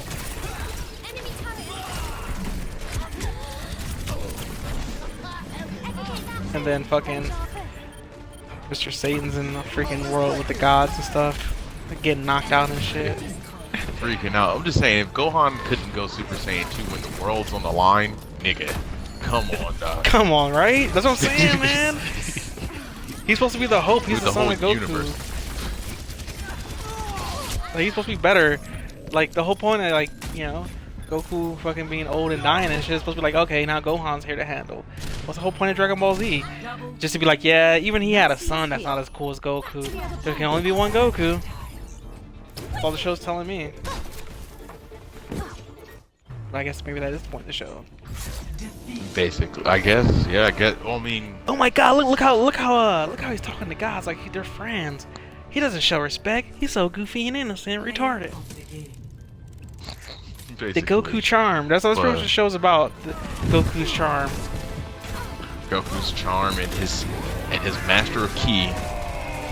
And speaking of ki or chi, as some like to refer to it, the man with the fucking iron fists. Oh. Iron Fist. The dude, the guy, dude. That show comes out March 17th on Netflix. I'm hyped for it. I'm definitely going to see it. Have you seen the trailer for that? I've seen. I think I've probably seen almost all the trailers up to date at the moment. And dude, yeah, I'm definitely fucking stoked for Iron Fist. Like this whole year for Marvel is winning for sure. But Iron Fist is the last Defenders movie. Per se, I mean, obviously they have Punisher, but he's kind of like involved. But he wasn't on their original He's plan. gonna be on the outskirts. Yeah. Yeah. But yeah, dude, this is dope. I'm ready for that shit. What do you like about the trailer so far as you're seeing? Well, what I've seen from the trailer so far, I like the fact that, like the actual Iron Fist or the power of the Iron Fist or whatever, it doesn't look like they're gonna be overusing it. His origin story, I'd never really known much about it, so I'm definitely willing to dive into that. Yeah. He's got a little sidekick, whatever her name is. That's kind of cool. I'm ready for some straight fighting action, some choreographed fighting, because I mean, Daredevil, he's got some good skills, you know, especially when it comes to that second episode in the first season, the hallway fight. Oh yeah. I doubt they can top that. Like, they tried to top it in the second season with the hospital fight. That was cool. But like, I'm ready to see Luke Cage's was dope. I really like his hallway fight. Mainly because but I mean, what is Luke Cage though? Like, so he's not like a skilled martial artist. He's just a fucking brute. He's destruction. Brawler, you know. Yeah, that's yeah. right, He's just right. he don't have to worry about it. He, you know, his fighting style is designed for him to take damage. You know what I'm saying? True. Yeah, you're right. But yeah, dude. You know, Yeah, I'm definitely there with you with the whole. That's kind of how I felt with Doctor Strange before, like a couple years ago when I first watched this little anime thing. It's like, dude, fuck it. I don't know much about him. Why not? And then, like I said, even with the movies and everything, it's like, dude, what better time to kind of learn about? I've learned about so many characters from, like, maybe like a video game, just playing with them, and then I start learning more about them. So Iron Fist, yeah, I kind of know about him a little bit because of the video games, but because, you know, he's in Marvel vs. Capcom, and I think he's in the Ultimate Alliance, or if it's not Ultimate Alliance, it's one of those fucking games. He's in one of those, and I remember. You got him with a cheat code, and he could fucking heal your teammates. So I was like, okay, obviously he can heal people. But yeah, getting more into it and like connecting them with the Defenders, I think is definitely a good way to introduce. I mean, obviously, dude, I didn't know shit about Jessica Jones. You know, her shit turned out pretty bomb. And Daredevil was ruined for me after the movie. I mean, it was pretty cool, but I was just kind of like, oh man, this is just kind of lame. Not as lame as Punisher though. Punisher definitely did a whole 180 because those movies I didn't fuck with. So shout out to my boy Shane, aka Shane. John Berthal. Yeah. Oh, speaking of John Berthal, he's going to be in that Baby Driver movie apparently. Oh yeah. Okay. I can see Yeah. him doing like a really intense get in your face scene.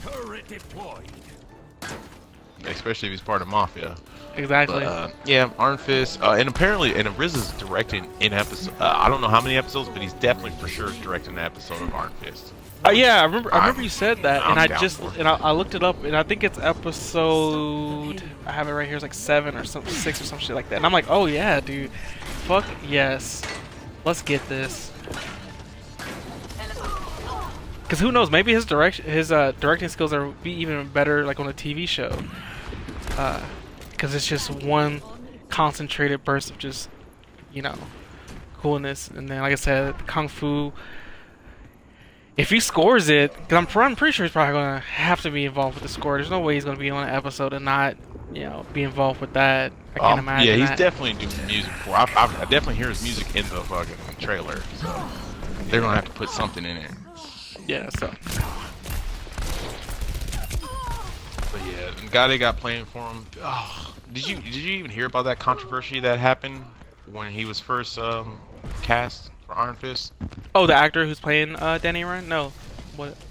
Yeah. All right. Well, now this goes to show you how like dumb the internet can be at certain times. Well, when they first, cast that guy Finn Jones to play Iron Fist Danny Rand, Yeah. people were saying, "Oh, what? That should have went to an Asian actor." And the only reason I don't know why people would think that doesn't make sense to me because Iron Fist has always been a white guy, no matter what. Yeah. And they're like, "Oh, they're taking this away from Asian people and stuff." No way.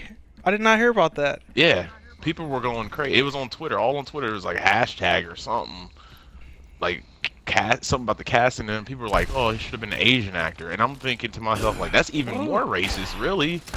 You know? Damn, that's so crazy. I That's had no super clue about racist. that. Yeah, Yeah, because I mean, obviously, just because he's yeah. just because he's Asian, just because he's a good fighter, he's got to be Asian. yeah, that is kind of true. Like, how would that come off? Come get your armor. But yeah, I don't know. I feel like that would have been weird, but I'd have been like, well, I guess if people are kind of like, well, Human Torch is freaking Michael B. Jordan. I guess if they want to switch it up like that, I guess if they're talking about like that kind of shit, like if they're talking like maybe like, you know, be creative and like have a different interpretation so he can be Asian, okay. But they're saying he should be because of the character. Well, then obviously the character's not traditionally, you know, Asian, so that's just weird. But if they're talking about like, oh, they should spice it up, but then yeah, then that can get spent like, well, just because, you know, they just need an Asian because he does martial arts. Like, what can they have an Asian for Luke Cage? Right, why? Yeah, exactly. But I Or mean, Jessica Jones. and what's crazy in the Marvel universe, there is a guy who's pretty much kind of like Iron Fist, and is Asian. His name is Shang-Chi. He's a fighter, just like he's the master of kung fu. Oh. You know. Well, I know he's So- definitely like if I know he gets trained in like a freaking like with monks and stuff, Kunlun. like yeah, Kunlun in a special universe. So if all those dudes were like white monks, then yeah, then they're obviously missing the ball everywhere. But hey, man, I'm pretty sure all those dudes are gonna be from what I saw, Asian monks. Which sounds pretty Now, I tight, do get though. what people saying about that whole like the trope, the white savior trope. Okay, Oh I yeah, understand that. true, yeah. You true. know, I get I do that get the that white man's shit. always the best at Oh. always the best at somebody else's culture or something, cultural appropriation, all that shit. I get that. I get what people Okay. saying about that. Yeah. You know? I don't- Yeah. Is that like old school controversy with Iron Fist too? Because I'm sure. I mean, it's been around in I comics think for a while. It had. So I don't know. I'm saying because I don't know But- the old school controversy that it probably had. Because you know how fucking Ant-Man had controversy slapping chicks and stuff. So like, you know, you don't know about that stuff unless you're into the comics. So I'm like, who knows what controversy they had back in the day that predates the movies. So who knows? Maybe that goes into it. But yeah. I just thought like sometimes people just need to actually think what they say before they say it. Oh, Like, yeah, of course. Okay, if you want to address the problem with there not being enough Asian comic book characters out there, okay, that's one thing. But trying to take another character that's been so established and try to, change them. Okay, that's, Yeah, I get you. like just and I think it is really it technically is more racist to think of it like that because dude, just because he's a kung fu fighter, he's got to be Asian. Why can't we, True. let's make Iron Man Asian? Fuck. Yeah.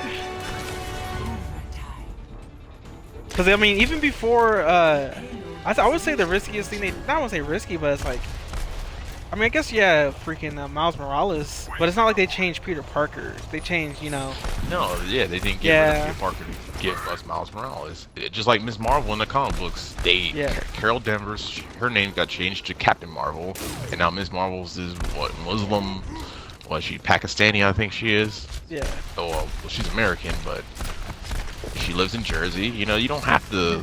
That's what people don't understand. Like, to create a new character for somebody with people of color or whatever the hell you want to call it, you don't have to get rid of other characters. Gotcha. That's the problem. I understand why people have a problem with it. I understood why people had a problem with, Michael B. Jordan being the Human Torch. I get it, but their reasonings was kind of dumb too.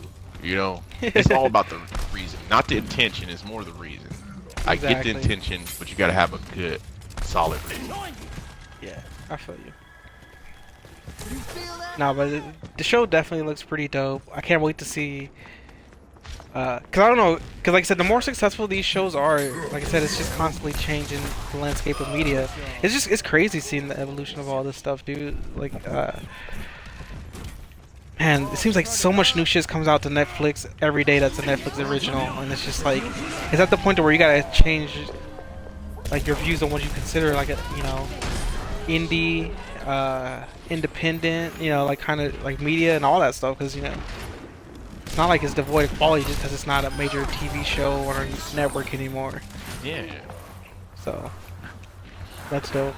No, actually, and then I actually kind of enjoy it more like that. Like when I go to the movies to see a Marvel movie, yes, I love it. Visual effects are good, but then I kind of be like, oh man, I wish I had more time. You know what I'm saying? Like with these characters. Yeah, dude, like especially when it came to Doctor Strange, like I want so much more time with him, especially him training. That would have been amazing. You're right. Definitely. Oh, but yeah, I'm definitely pumped for. You said it comes out March 17th, so we're definitely gonna probably binge watch as much as that as possible, or maybe we'll break it down. Like one episode, we'll talk about the first half, so we'll give it like a week, 2 weeks to kind of watch everything. The first quarter, you never. Yeah, so we'll break it down. Even though I know I'm watching it all fucking first weekend. Yeah, I already know, man. I already know. I'm pretty sure we'll probably get to a point where we'll just give like a quick little review of the whole show, because I already know your ass is gonna like wake up the next day and be like, so I watched everything. Well, no, I'm watching it at midnight. No, I'm at least watching like 2 episodes at midnight, because it comes out on what, Friday? I'm off the whole weekend, so. Oh yeah. Oh man, that shit is hilarious. I know you did that shit with I think it was Luke Cage or some shit. You watched that shit way faster. Luke Cage, definitely. Yeah, you watched that shit way faster than I did. And Luke Cage was amazing. Luke Cage it was, so dude. I still. Yeah, it was good. Soundtracking, everything was like, I don't know. I definitely thought it would say it's up there with Guardians of the Galaxy as far as fun music playing while being entertaining, but then obviously their story is super dope. Yeah, a lot of good actors in Luke Cage was amazing. Yeah, so I have faith. I definitely have faith. And that's like, dude, with half the stuff we've been talking about, man. Like the cast on a lot of these things are like I said, like actors you may not even know. At least, like I said, maybe I just don't know everyone like that. But dude, everyone's delivering and fucking, putting in fucking work. Legion, everyone's on there is fucking good. Like I said, the lead is someone I never heard of, but dude, he's already captivating enough to. Like I said, dude, and Marvel's obviously be doing that with their main movies. Like, the people aren't like, I don't know, they got the juice, man. They got the juice. They know it, and everybody wants to be a part of a Marvel project now. Like, it's not taboo to be in a superhero genre film or show or anything like that, Yeah. Okay. Well, speaking of genre films, we're gonna transition to our little movie reviews. I guess we're not gonna be majorly spoiler heavy on none of these. And I'm just gonna name it, and then I'm gonna see if you've seen it or not. That way, I can that way I can just go off on a little tangent. Just see Gotcha. what's going on. So the first movie we're gonna talk about, Lego Batman. Have you seen any of that?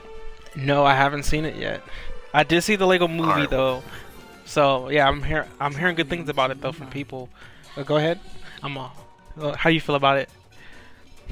Well, I've seen it twice so far. It's Oh, a pretty. shit. It's a nice movie. It's actually. I'm not sure which universe it takes place in because it seems like because Lego Movie, it had that whole meta textual thing. It's like, oh, we are actually Lego sets in a kid's basement. But I'm assuming the Batman one takes place in the same type of universe. There's no like Yeah. actual real, live action humans in it. So, but Batman movie, Lego Batman movie, no spoilers, nothing like that. The movie is balls to the wall, chock full of jokes. It does get like the jokes stop coming a mile a minute, like towards the end, but that's because they're actually putting heart to the show, to the movie. And it actually, in tears? like I wasn't crying, but I would not be opposed to see another one, or just a straight up Justice League in that universe, because you get like spoilers for anybody who doesn't know, but Superman's in it. Superman, Flash, pretty much anybody universe you can think is in that movie. So pretty much Even like people like Lego Batman 2. people like the Condiment game? King and fucking random characters. Like I'm talking about characters I don't even know. Like there's like of course you got Bane, Catwoman, and all them other characters that we've seen before. But there's characters that probably Calendar Man, Kite Man, characters that will never be in a movie. Oh but shit! that are now on, and Everyone got put on a little it's bit. just crazy. And I mean, Will Arnett, he does a good job, and Michael Cera plays Dick Grayson, and it's like a different interpretation of Dick Grayson, but it fits so perfectly with that universe, Okay. He's just a happy-go-lucky orphan, and it's just crazy. But the movie's definitely good. I'm not sure if it's all the jokes. The jokes are appropriate, but I'm not sure if all kids will want to sit through it and get them all, because they're so they're like little jokes. They're like little like jokes that you would only get if you're really paying attention. I guess we'll put it that way. Okay. Like for like 10-year-olds maybe, but when it comes to like 4-year-olds, they're just looking at the lights and the flashiness, the characters and stuff. So it's not like Shrek level where they put wild shit in there for like obviously the parents. The kids will just be like, "What the hell was I watching when I was 10?" Because dude, Shrek balls to the walls. Like, dude, they always throw wild shit in there. And that's subtle, but obviously it's one of the best animated movies. Oh yeah, definitely. Team Shrek. Shrek is love. Shrek is life. Always. Somebody. But, that's pretty dope. I'll probably check it out. Maybe next episode we'll talk about it together, or probably I'll just give my thoughts on it. But I'm down to watch it. Oh yeah, it's a pretty alright movie. Will Arnett does a pretty good job. Michael Cera does a good job. Even That's funny though. Every time I hear Michael Cera and Robin, Fiennes, who plays, but even the guy who plays Alfred does a pretty good job. Rosario Dawson's in it as Barbara Gordon, Batgirl. Even though this is a new turn on Batgirl because she's gonna become commissioner. okay. Like Jim Gordon, he's retiring, so it's nice.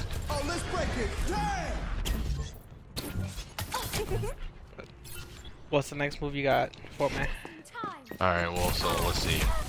Next movie on the list we have is The Founder. Did you check that out? I told you to check it out. Did you check it out, though?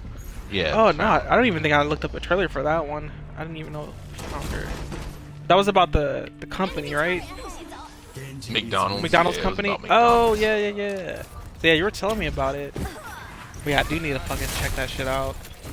I'll probably put that number 2 on my list to check out. I think I have something else I need to get to watching.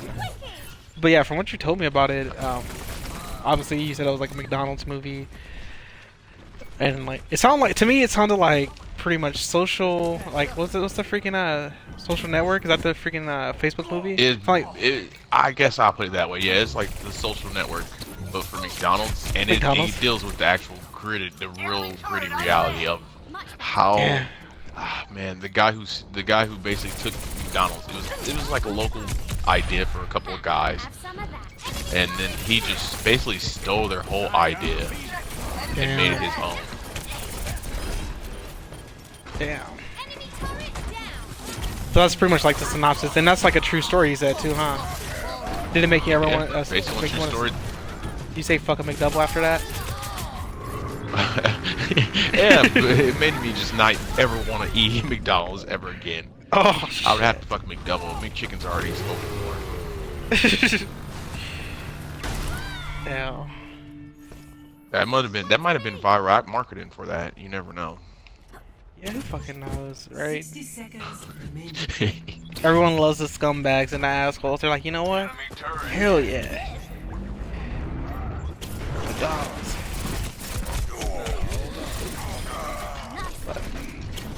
Nah.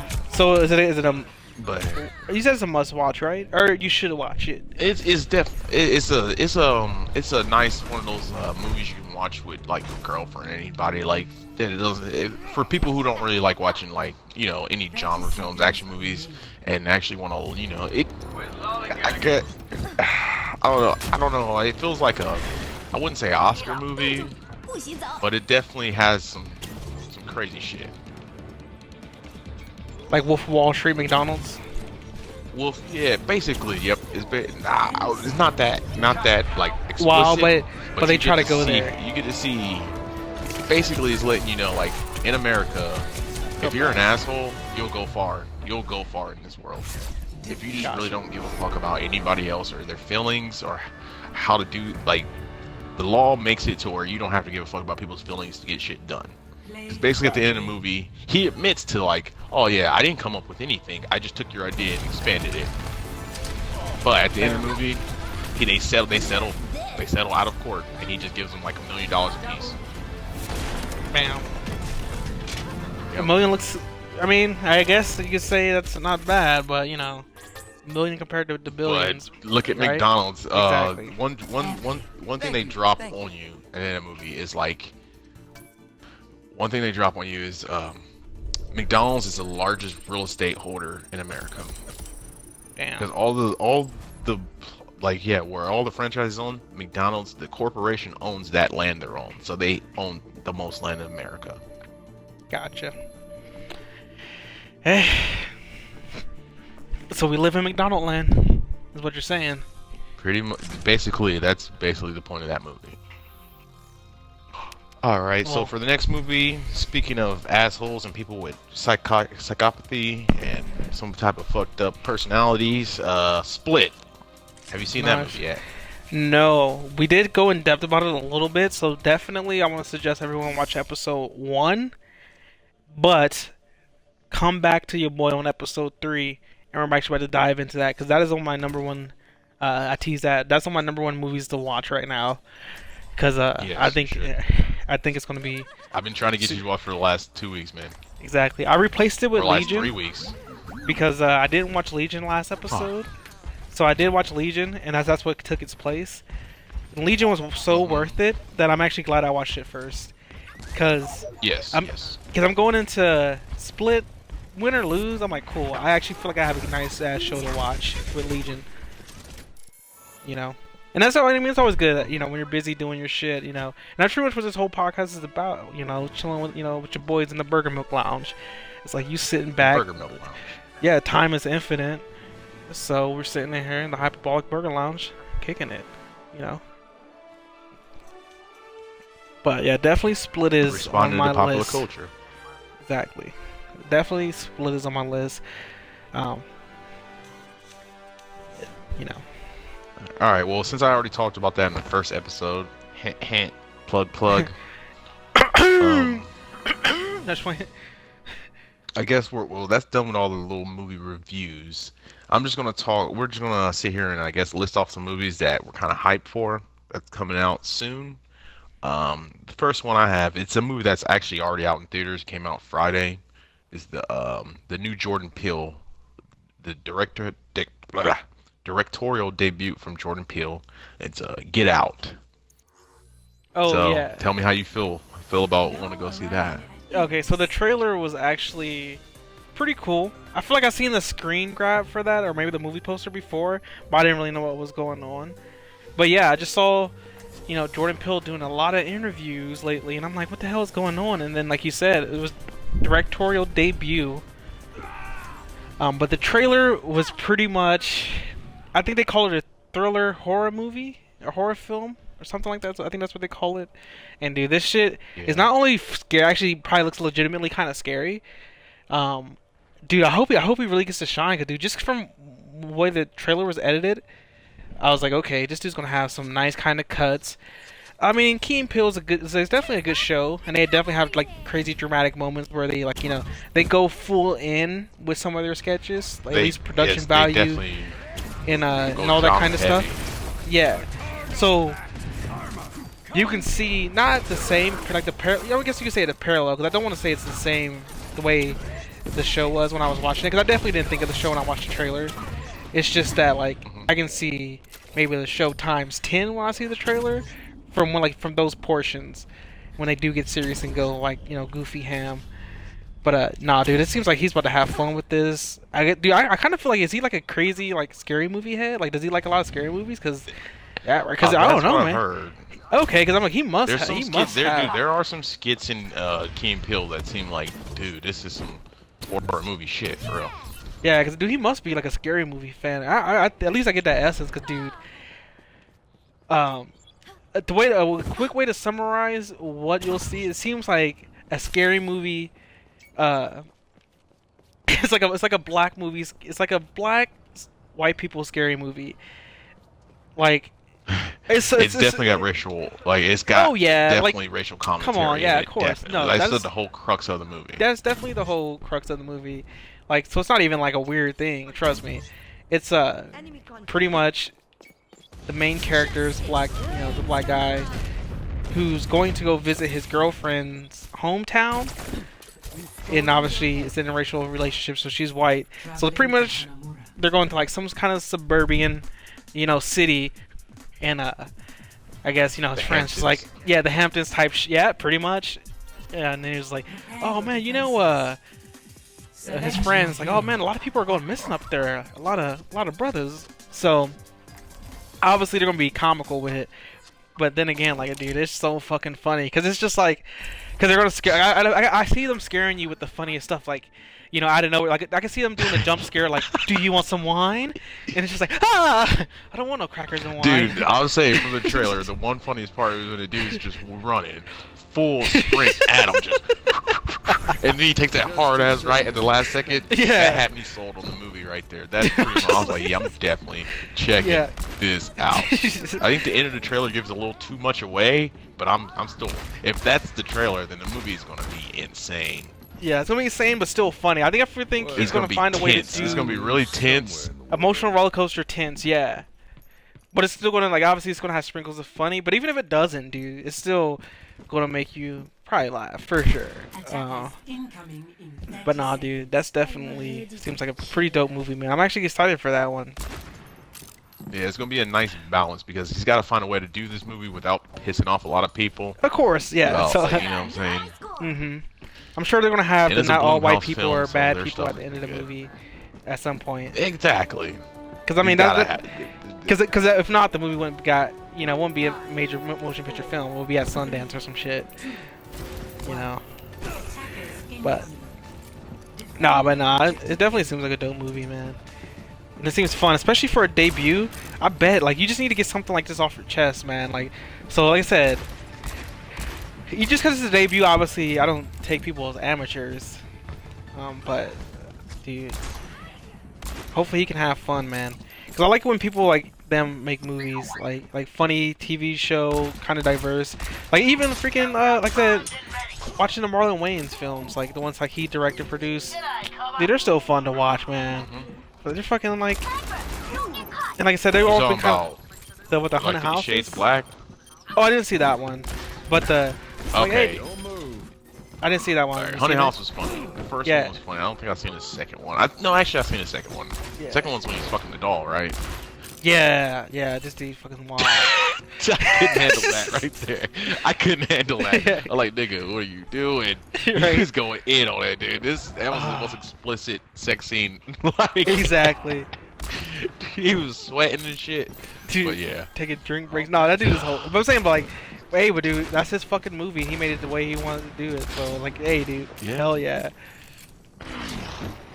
But no, that's just hilarious. Like, I couldn't make it through 50 Shades of Black. Though. I started the first 20 minutes and I was just like, I can't do this. Not hating on him though. Like, he's a fucking funny ass actor. Like, Yeah. think about it. Think about any of the other Wayans that are still doing anything. That's true. He's definitely the most consistently working one. I mean, obviously, you know, he's produced those films himself. Like, I think out of his own pocket type shit. Well, probably You he's know- making the money, man. Yeah, dude. So I definitely respect that too. But nah, dude, Get Out seems like a funny movie. I don't know. I feel like I don't know. I'm hyped for Dude.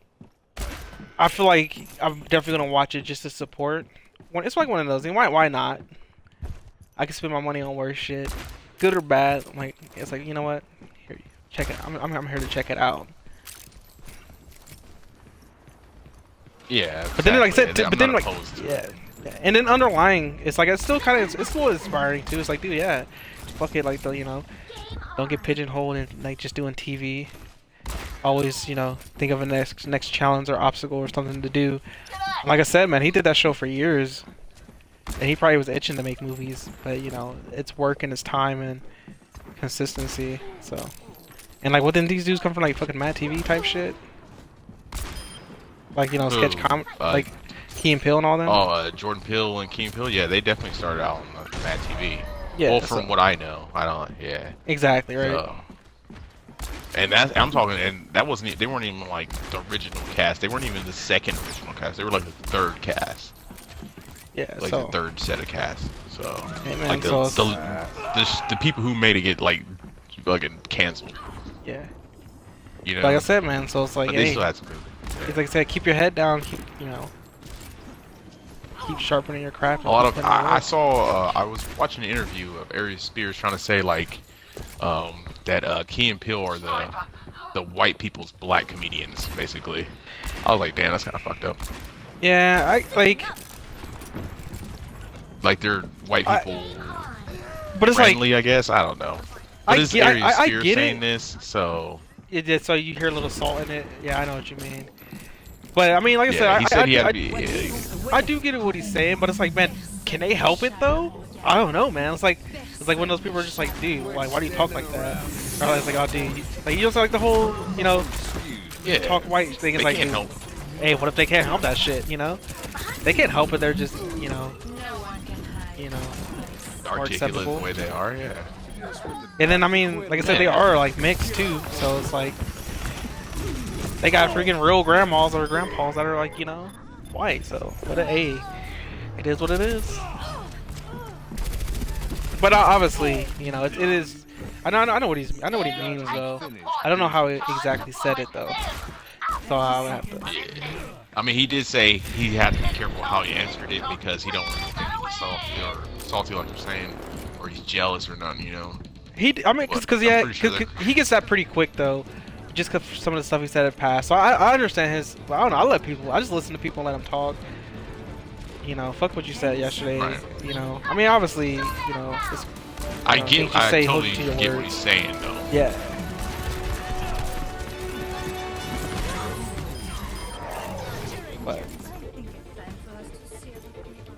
But definitely, regardless though, I'm hyped. So both of the boys are putting in work. Dudes and you got Key is in freaking the Predator movie, and now you got your boy Pill directing his own movie. I just saw a movie last week with Keegan Michael Key in it. It was called Don't Think Twice. It's a Oh, yeah? Just throwing that out there. It's a movie called Don't Think Twice. It's got a lot of it's got like Kate McCucci in it, Michael Biblioni or whatever. It's basically a movie about. It's got the girl who played Bree and not Bree, but it was one of the girls from Community. But yeah, it's basically about a improv group, an improv troupe, trying to make it through the world, and then two of their members basically get an audition at like Weekend Live, basically Saturday Night Live, and it shows you how like the improv group tries to stick together through this like, after one of them makes it and stuff. Okay. And like how do they stick together? It was a pretty alright movie. Like it's like filmed improv doesn't seem as funny as it probably would be if you're actually in the crowd, but it was a pretty alright movie. I liked it. I liked the message. It was nice. Okay. You know. But Hey. that was just an extra little thing. Keegan-Michael Key, he's making moves, you know. Okay, let's go. So the next movie on the list that hasn't come out yet, technically, is the James Gunn new film, the Belko Experiment. Dude. You start off with this one. Yeah, so the Belko Experiment, think of, if you're a big fan of Steve Carell, think of The Office. If you also are a big fan of horror movies type shit, think of The Purge. It's like The Office and The Purge combined. And then obviously, you can kind of say like Saw type shit, you know, because, you know, they put you in tense situations where you're forced to do, you know, things outside of the constructs you already know. Right. Yeah, That's they're always considered social norms or whatever. yeah, moral What's challenges. expected. You know, like, you know, a lot of moral code breaking. So pretty much they're inside some kind of work facility, kind of corporate office cubicle type, and somehow someone starts the game. Because remember, we're talking about a Saw movie that's in the office.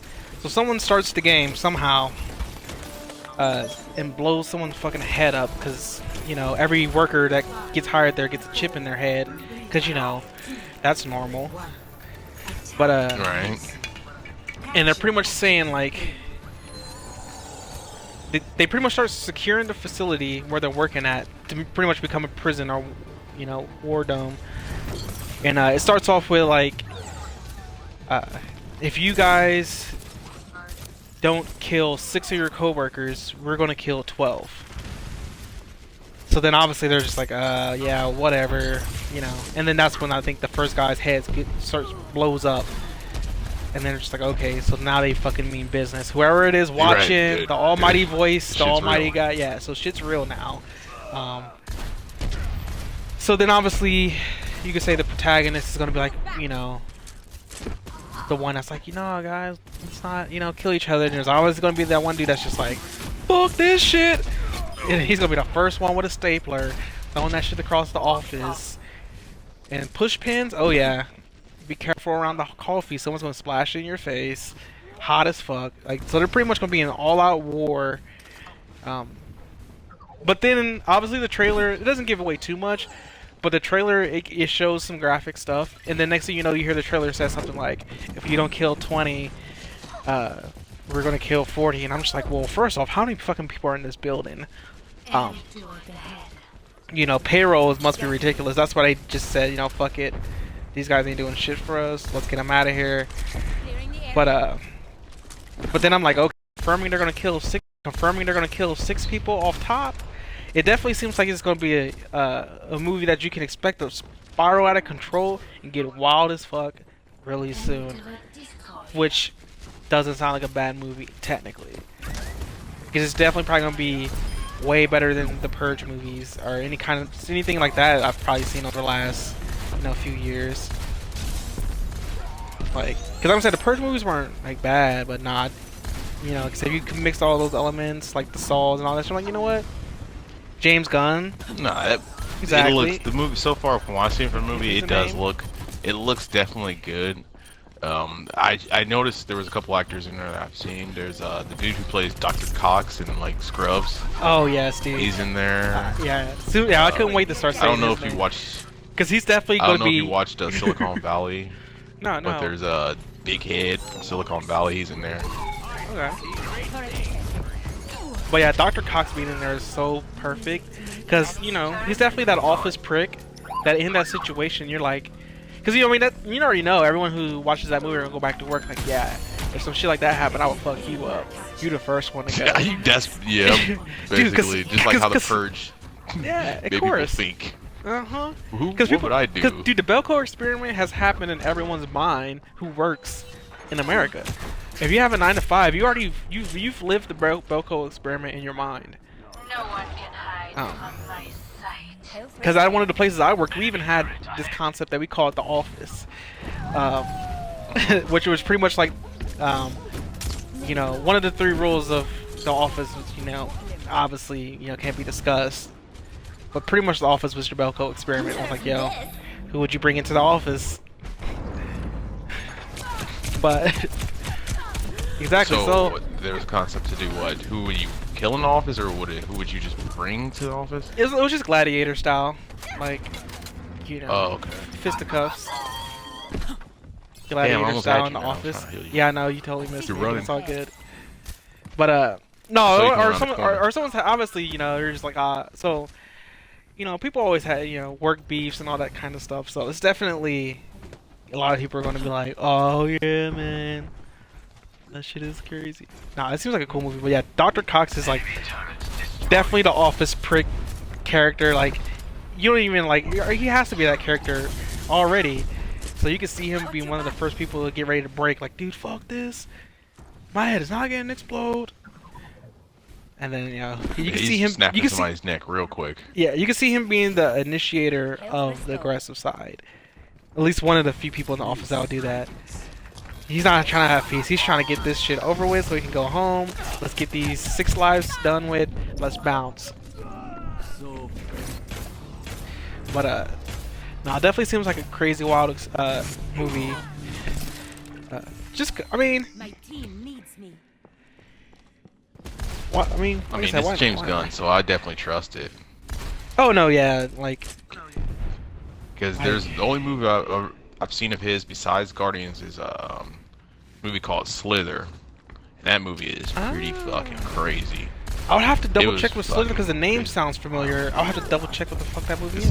It's about this guy, like these alien creatures getting in this dude, and they're like these slug-looking things. Yeah, see, that's It's a kind of see. fucking wild movie. I didn't know he directed that movie because, like I said, it sounded familiar. Back into the But fray.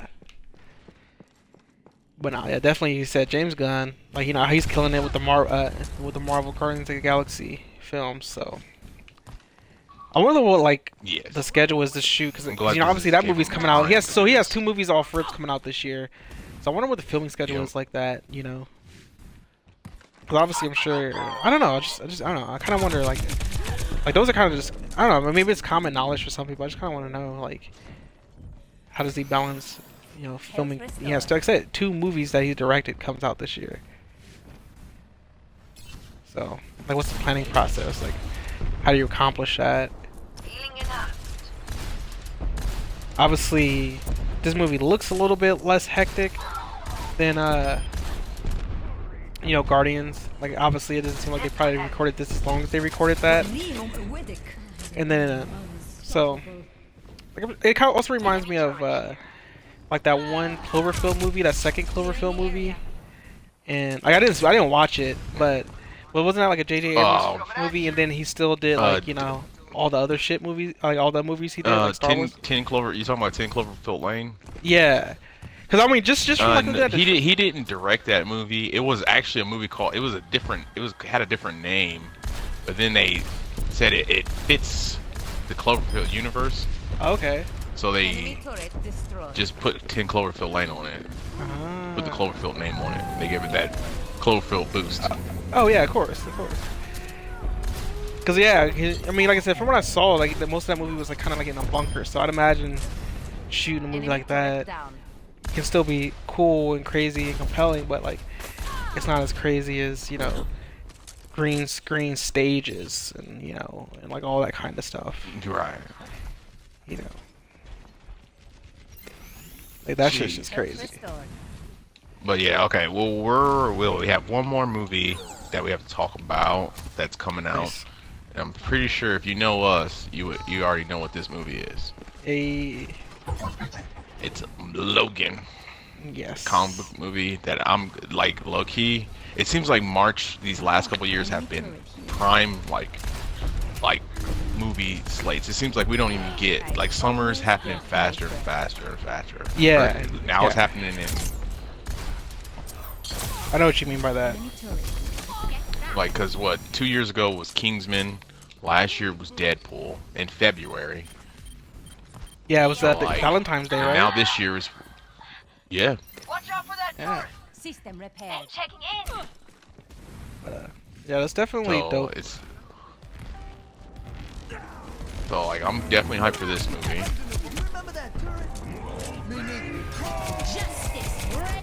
But as far as Logan, I did, like I said, I saw the trailer, and like I said, watching, cause especially since, you know, I guess they're like obviously detaching everything for this movie and just like making a raw movie. Generator online. Defense matrix I don't know, dude. Like I said, Legion has hope for me from that whole side of Marvel that I kind of forget when it comes to live action. You know, at this point, it's just kind of like, eh. Like I said, I still haven't seen Apocalypse. Who knows what's going on? Obviously, Logan is definitely like Logan and Deadpool. Definitely kind of give me hope from that side. Except Legion, give me a little hope. Logan, it looks really good. When I saw that first trailer, that Johnny Cash song Oh, Johnny Cash yeah. covered song, it Yeah. fit perfectly. This looks like the most emotional X-Men movie. It looks like the most Yeah, self-contained, heartfelt, which yeah. is actually a lovely like. And then it's got Professor X in it, which Professor X looks fucking old, which I love. Dude, You know what I'm saying? It looks, He looks- yeah, it definitely looks. It looks Yeah, like like you he'd be said, through some self-contained, personal.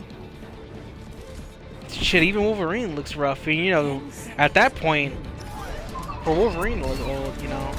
They've obviously been through some shit. But then also, yeah, I'm like, damn, they got an old freaking Professor X in there, pretty much in a wheelchair. Like, like an old, raggedy, rusty metal, like, what is that freaking Texas Chainsaw Regular- Walker? Yeah, exactly, a Texas Chainsaw Walker. Freaking wheelchair. Come Massacre. get him, boy! Yes, and like one thing about the trailer that I did, somebody kind of spoiled me on it, but I'm kind of glad I know this going in. I don't think Professor X is going to be in the movie that long. I think that might be the catalyst for him actually going to, because it seems like he's trying Gotcha. to run away, but then at the end they're just gonna have to come straight Face his through. problems, yeah. So yeah, but he's gonna be the movie, pop of the movie. yeah. So if Call to- anybody call doesn't to- want to get call to spoiled, action. I suggest Yeah. skip to the next thing. But the problem with Professor X, he's getting old in there. He's in the movie, he's old, and he's starting to get like dementia, and he's starting to have like seizures. So that's why there's that scene in the trailer where like you see Logan or whatever you want to call him, he's crawling on the ground, and you see Professor X with the two guys around him with guns next to him, and they're just like standing there, and everybody's at the whole screen shaking, and everybody's like because like Professor X is having these seizures, and it's causing like this big giant like. He's basically just fucking the world up around him, you know, without even trying. He's losing control of his powers because he's so old. And I'm thinking, and to me, I was like, man, we've never actually seen like any older mutants. We've never seen them get that old to where like, what are the problems for mutants, you know? Yeah, We never got to that point. because they're like I said, I'm they're just physical, like- organic people just like us, and we're just mutants are just the evolution of humans. So, just because like we're evolving and rid of our problems as humans, we obviously will still take on some as we evolve. So yeah, I get that. Yeah, that's kind of cool. I will protect the Yeah, But- I mean, his dementia or whatever the hell he's having, that's way worse. And it's crazy. I think that movie's gonna be amazing. Like, I'm not hyped expecting for it it. to be crazy. But the only thing is I find funny is like, damn, they have to get Wolverine to fight in the fucking forest every movie. Like that's yeah. like quota right there. Oh, they yeah. have to. If He's he's not an animal. running He's through a real trees Wolverine. with his Yeah. claws out, He's not a Wolverine. he's not doing that. Nah. He's not. He's not embracing his animal instincts. Attackers incoming. No. And a tank better be blowing up while he's in the air with all 6 claws out. And if Some this dude have don't to have blow a up. tank top on, if he doesn't have a tank top, what is that, Yeah. yellow suit? What the hell is that? Right?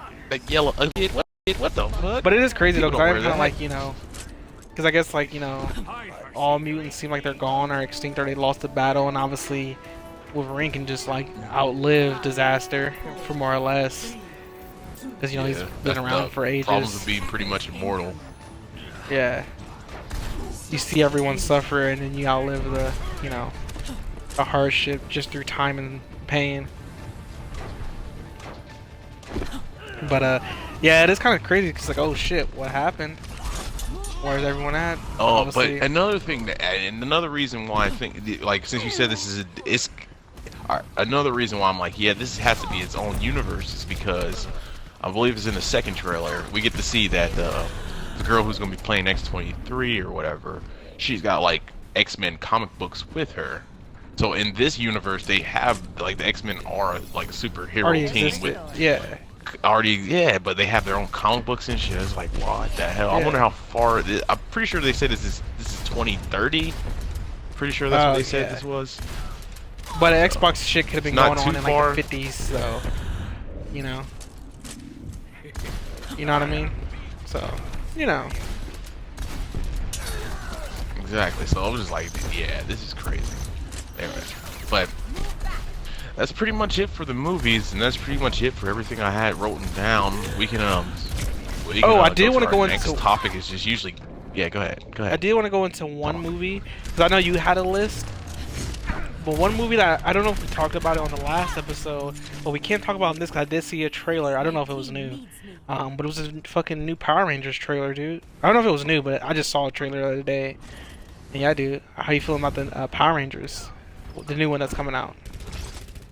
The new Chronicle Power Rangers. I'm keeping it. Yeah, yeah. I'm keeping an open mind about it.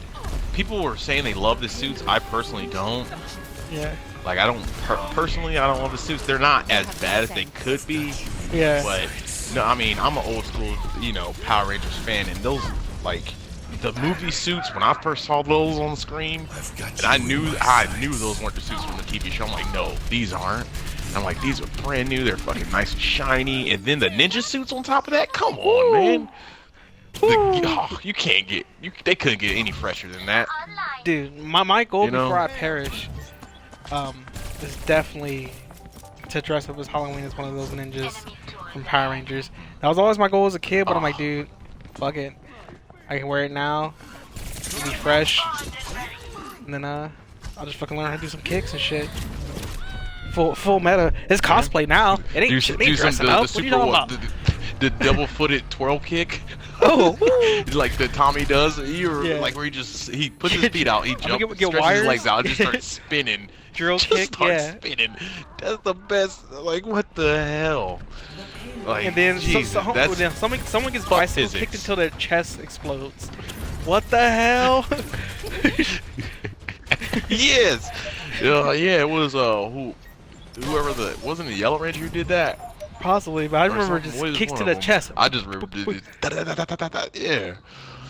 And that was definitely Mortal Kombat time. So Yeah, but dude, definitely, I'm overly optimistic for this new movie, and I'm kind of almost all in, dude. I think it's gonna be a good movie, and I don't see how it's not gonna be enjoyable, dude. I like everything that's kind of going on right now, because I feel like if you gave me a chance to do something like that, nigga, I'm gonna put earmuffs on and headphones, and I'm gonna make the Power Rangers movie I want. Like, the fans is cool and all, but it's like, dude, hey, y'all done made a mistake giving me the keys if y'all don't want to go where I want to go.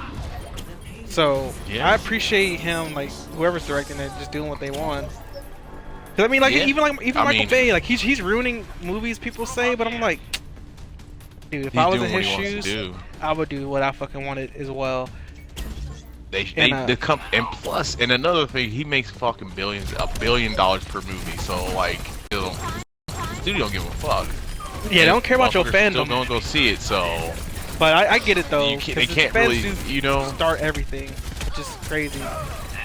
Yeah, but people, you gotta pay. You gotta save with your wallet, man. Yeah, And yeah, sure. apparently nobody cares really. I mean, if they're making $1 billion, fans are saying something. Or unless Yeah. they're not real fans though. Unless they're just just the general population. Well, the general population got Tyler Perry career, so you can't be, Yeah. I've got you in my sights. But I definitely would say I'm fucking with the new Power Ranger movie. I think it's gonna be. I don't know. I think it's gonna be dope. I think I'm gonna like what they do with it. I don't know. I think I might. I don't have nothing to be like negative about the right now. characters. The characters look cool. Billy, I like how they switched it up a little bit. Billy's the black dude, and you know, the Asian Power Rangers, the Black Ranger. I like that. I like how they just, you know, fuck it. It's not gonna be the same movie. They're just using the same names, yes, but it's not the same movie, you know. But like I said, I'm cool with it. I like what they're doing. The outfits, dude, everything. I don't have a problem with it. Like it's, I don't know, dude. I like the concept and like the world they're building using the Power Ranger ID. Like even like the little fan made thing that everyone was talking about. Like yeah, that shit was cool. The Power / Rangers. It was cool. People But then apparently again, try to say it was a joke. I'm like, I didn't get that. I didn't get that was a joke. It seemed like. I get what they're saying by like the legit joke to me. thing, but like you know, 'cause I guess the director was saying something like he could make it hardcore if he wants. So I guess he kind of did it as like a flex. Kind of, I guess maybe that's what they're talking about. Like oh, it's kind of like a joke, like a sarcastic joke or some shit. Like you know, it's like why be good at ballet? You know, just to, like you learn to be good at ballet for sarcasm type shit. Yes, that. I know what you're talking about. That's from fucking Other guys. I can't remember. Yes, he do the plies and shit. Just like one of the other guys. So, Dude, that movie is a hidden gem. I'm telling you, hidden gem. It is. So maybe that's like the thing that there's people talking about, like, oh, that thing is a joke. Cause dude, that's what I think about when people say that. And then like it's like okay, he's just doing pirouettes. Be like, oh yeah, Power Rangers so ridiculous and stupid. But nah, it's regardless, it was dope. But then again, like I said, that was dude's. Obviously, he didn't get official rights to do it, but he still did the Power Rangers the way he wanted to. It just so happens it hit it. It can also happen to where people are like, oh, yeah, that shit's garbage. Because imagine if they made a movie like that. People are like, what the fuck did they do to the Power Rangers? They got guns and they killing shit? Oh my god, that's horrible. Why would they do that? Zach got hookers and coke everywhere. Yeah. What the fuck? But no. Who freaking knows why some things catch on, some don't. Like I said, so far, hey, just like the whole remember like talking about the Teenage Mutant Turtles being like aliens or something like that. I'm like, hey, I mean, how they want to do they? What people don't understand is like the ooze comes from somewhere. Like I'm pretty sure in the comic books, the ooze is like a runoff from Dimension X or some shit. Exactly. Yeah, the ooze itself that changes them is kind of like it's like extraterrestrial. And like I said, like obviously it's anything that has a comic can be interpreted in many ways, anyways. Yeah, that's what people don't understand. There's so many different versions of Ninja Turtles, like ridiculous amounts. So anybody's inspiration can come from anywhere. Anything can be adapted to be anything.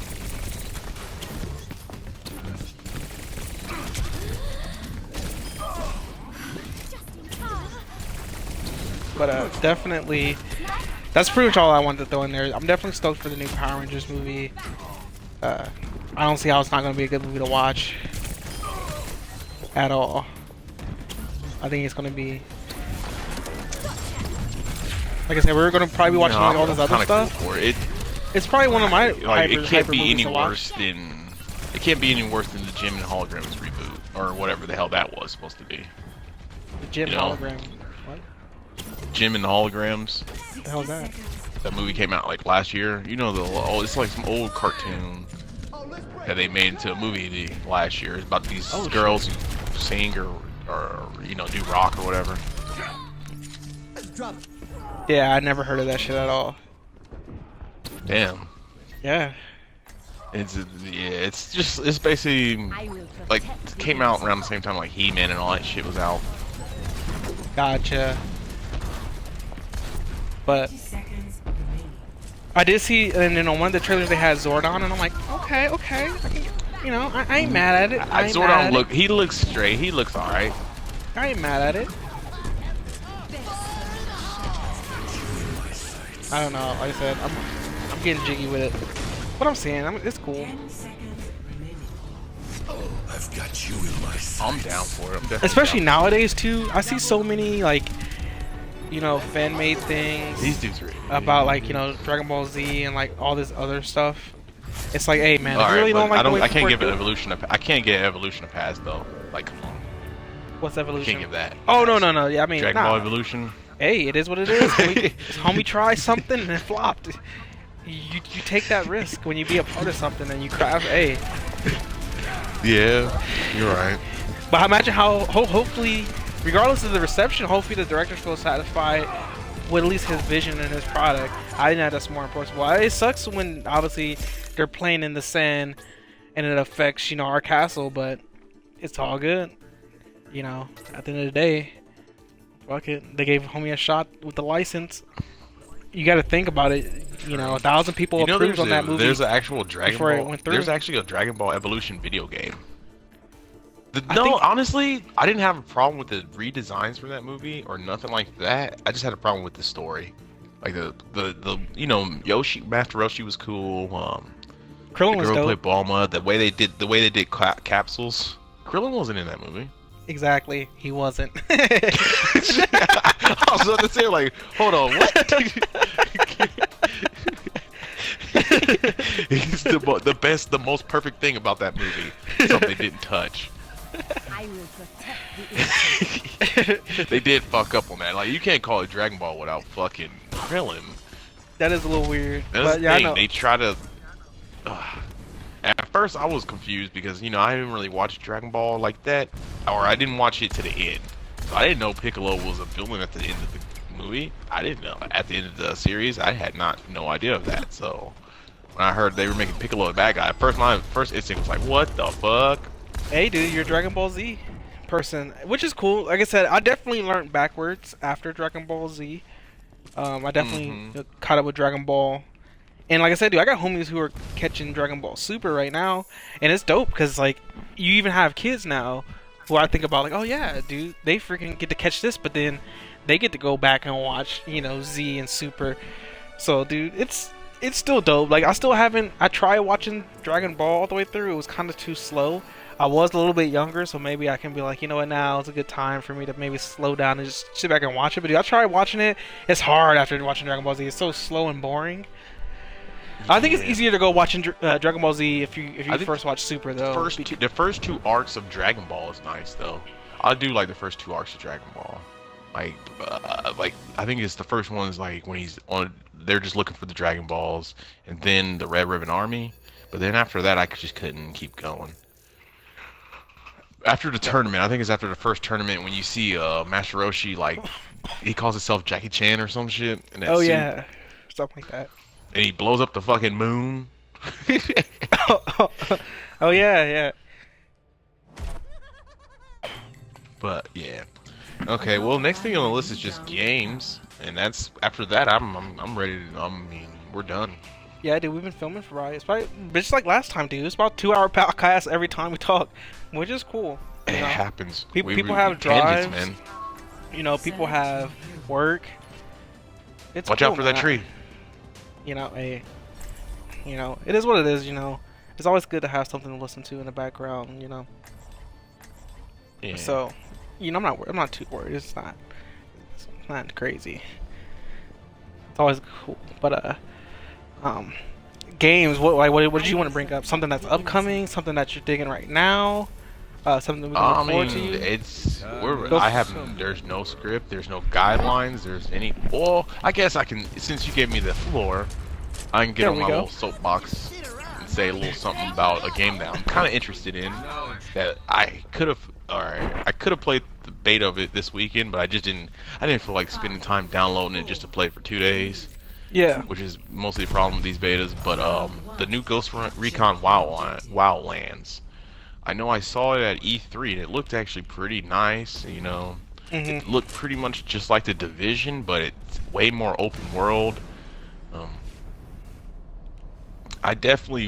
Oh, Can't is that what it's wait. supposed to be about? It's supposed to be like Division open world. I probably would have downloaded it then. I saw it, but I was like, man, Ghost Recon and Tom Clancy type games, you know, like all that kind of. It's I'm got just the same. It's like you're like it's like a team type of thing. Like you're in this like like I guess like you're trying to infiltrate this Mexican cartel or whatever, or you're taking it down. You're like the DEA in Mexico basically. You're going down, taking down all these operations. You can like there's bases you have to go to. You can take helicopters there, motorcycles there, a whole bunch of different ways to take down people. You can use drones to like spot people before you get there. A whole bunch of different stuff. Yeah. It's definitely co-op. It's co-op too. So like, it's world sky's the limit. You know. Yeah. Co-op online only Damage boost engaged. type game. But Yeah. yeah, I thought about it. I saw it on there, and I was thinking, like, is this the game for me? Like I said, 2 days online weekend. Like, I mean, that is how I got into Overwatch, though. So I definitely can't knock that style, or I definitely can't knock it. But I do know what you mean. Sometimes it's like a little much. Like, especially when you're trying to like organize it with a group, and especially if you're doing it with randos, like a whole bunch of random people, that Oh, yeah, could right. get like a little pissed. You could be pissed at Your people. Like, your little stupid and beta shit. is like, this game's whack. Your experience, at least, you know. Restored. So yeah, I guess I know what you mean. See you later. But we did have fun last. But, we did have fun with Rocket League though, so that was dope. Yes, yeah. That's why I do like how Xbox is doing that. Like Yeah. like I just like that period. Like you can start playing games Yeah. before they're even out. It's good, man. People complain about that because they're like, oh, it just gives developers. But for games like that are like AAA developers and they're giving betas, okay. But then there's certain developers who will never finish the game just so they can keep getting that early access money and shit, you know? Yeah. We're expanding the game, making it better. Like, all right, well, I hope. Well, I guess. I'm Well, like, you don't know. charge me for a game that's not finished. Yeah. Much better. First round. Yeah, that's a weird conversation because I feel like I'm biased depending on the game a lot with that kind of whole shit. But but one game I am Like I have to looking enjoy forward it. to Fuck it. for sure is Ukulele. That's probably one of them. Cause I said right now I'm just kind of just playing a bunch of stuff. But as far as new games, that'll probably be the #1 new game I think I'm probably gonna buy this year. At the moment that I can think of. You know, it's fucking Learn to shoot like that. obviously a whole bunch of Rare employees. Rare company that is a video game developer. You know, made tons of classics, Banjo-Kazooies. Pretty much what this game is going to be a successor to, for more or less. It's going to have the same, you know, vibe of it. A spiritual sequel, or whatever yeah. they call it. Spiritual successor. Yeah, so it's pretty much gonna be one of those kind of situations, and it's definitely, I think it's crowdfunded as well. Because like I said, a bunch of people who used to work with the company got together, started their own. So I think it was a Kickstarter game, or at least funded through Kickstarter. This is what you want to call it, but hey, dude, I'm pumped for it. I was kind of pumped for another game with the same style. It was the Mighty Number 9. I don't know, dude. I ended up just never playing it, dude. My hype just. I heard that movie. I heard that not movie, but I heard that game was not so great. And then it's like, And oh, it dude, doesn't- yeah. A lot of people were disappointed in that. And that sucks too, because I was hyped when it first. Like, I don't know. I died down like that so hard. I didn't even play it too. I just didn't have the energy to play it by the time it came out. I think the character designs are nice. I wouldn't mind seeing like a TV show or a cartoon, Netflix series, whatever. I'll check I think they it were out. supposed to do something like that, like a little animation or cartoon. But yeah, man, it's unfortunate because, like I said, I do like Mega Man, and they even had like a spiritual successor, kind of for like I'm taking care of you. kind of like a Proto Man, kind of, you know, Zero, and those are usually my favorite characters for Mega Man for some reason. Like, you know, obviously Zero's my favorite, Bass, and then I even have a Proto Man action figure in my room. So I don't know. Like I said, Mega Man is dope though, but I don't know. For some reason, it's like, you know, kind of like the badass. Definitely hyped for Ukulele though, because everything I see is pretty nice. I didn't even pre-order it and all that shit. Like, I know everyone's playing the the toy box demo and all that stuff. But I'm just kind of like, I'm chilling. I'm pulling my jets. I ain't rushing it. I'll play it when I play it. Just like Zelda Breath of the Wild. I mean, a lot of people are hyped for that, which is dope. And I'll probably play it, but I probably won't play it immediately. Like I said, I'll be playing it, and I'll be playing the Wii U version because I'm not gonna have any plans to get a Switch anytime soon. But I mean, I'm not knocking the Switch version. I mean, yeah, Switch or Wii U version. But one thing I am hype about outside of that, and you can let me know how you feel about it, because I guess I know you can agree that after I say this, you're gonna be like, oh yeah, you already know we gonna be on that shit, because the game is a Crackdown 3. Oh, yep. I never truly played a Crackdown game. The only one thing I played was that demo we had, where it like gave you accelerated like skills, like you could like within that you only had like an hour to play, I think, but within that hour you would be able to pretty much max your guy out. Oh no, yeah, trust me, he's dude. just jumping super high. That demo was played for more than 100. Yeah. Like, nah, I actually have number 1 and 2 still right now on this for 360. And I never played those games online with anybody. I just played them all solo.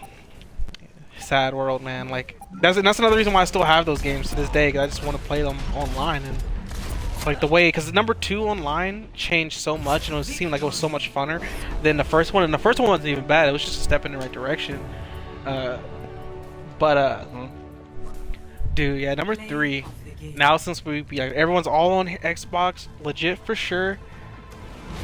The moment that destructible environments, like completely destructible environments. Yeah, that just sounds a little crazy. Like I hope they don't get too and crazy shit. with it. Because dude, the first and second game, dude, it's like the same city. Like it's so funny. Like it's the same cities, like just reskinned. It seems like, or retextured and stuff in some parts, but it's literally like just the same game. But like, dude, that game doesn't go wrong in my heart. Like, I think I had the original copies of those games, hard disk. I think I traded them in, and I ended up rebuying them because I was like, dude, you know what, fuck it, I made a mistake, so I rebought them again. Of everything I've traded in and gotten rid of, like I even got rid of the Force Unleashed when I had that back in the day, but I mean now it's free. But that was one of those games I was like, man, you know what, I should probably cop number 1 and 2 again. I may stream those if people are still playing online. There was one mechanic that I do like about that game is when you lock on to shoot somebody, you can like pick where to shoot them. Like you can just shoot them in the legs, the arms, the chest, head. I'm just like, see, little things like that is what makes a game last, you know? Yeah. Because you get to get all your rage out and pinpoint your position, anger. You're like, and then when you get strong enough, you just knees. kick people across the board. Like, yeah. Oh man, dude. Yes, I love open world games like that, especially like what Spider-Man 2, prime example right there. It's that just was crazy. definitely in the forefront. I wonder if is it backwards compatible? Because dude, I wish you could play that. Ooh, Crackdown or Spider-Man? Crackdown. It's on the list of future. Okay, they need to do it because isn't it? It's a Microsoft game, so this shouldn't be too hard to get the license or whatever. Right. That's the main problem they're having with all this backwards compatible shit. Attack commences in Yeah, which is so weird. But yeah, it looks like at least Crackdown 1, which is better than nothing. I mean, I would love to have both of them on there. But yeah, if it's backwards compatible, even if it's like $5 or $9. I mean, like I said, I have the original, dude. Fucking just find one cheap. I think I bought it for $5. I rebought it for $5. Oh yeah. I rebought them both for like I think $15 total. 4, 3, 2, 1. I'm gonna double check to see if that shit's backwards compatible. You got any games in mind? What, like that I'm hyped for? For playing, want to buy? Well, we still have to eventually get Xenoverse. I know that. Oh yeah, Like Xenoverse 2. Definitely. Because I'm still playing Xenoverse 2 Xenoverse 1. I'm in no rush, man. Because like I said, I'm mainly gonna be playing with you guys. So whenever we all get it, is when we all get it. We'll all be online. Fuck it. You know. Definitely playing the shit out of it, dude. Because I played the first one, but I had it on PS3, so I didn't really get a full experience. I didn't even finish it. Yeah. I didn't even finish the story on that one. Damn, dude, that's Still crazy. have it sitting around here.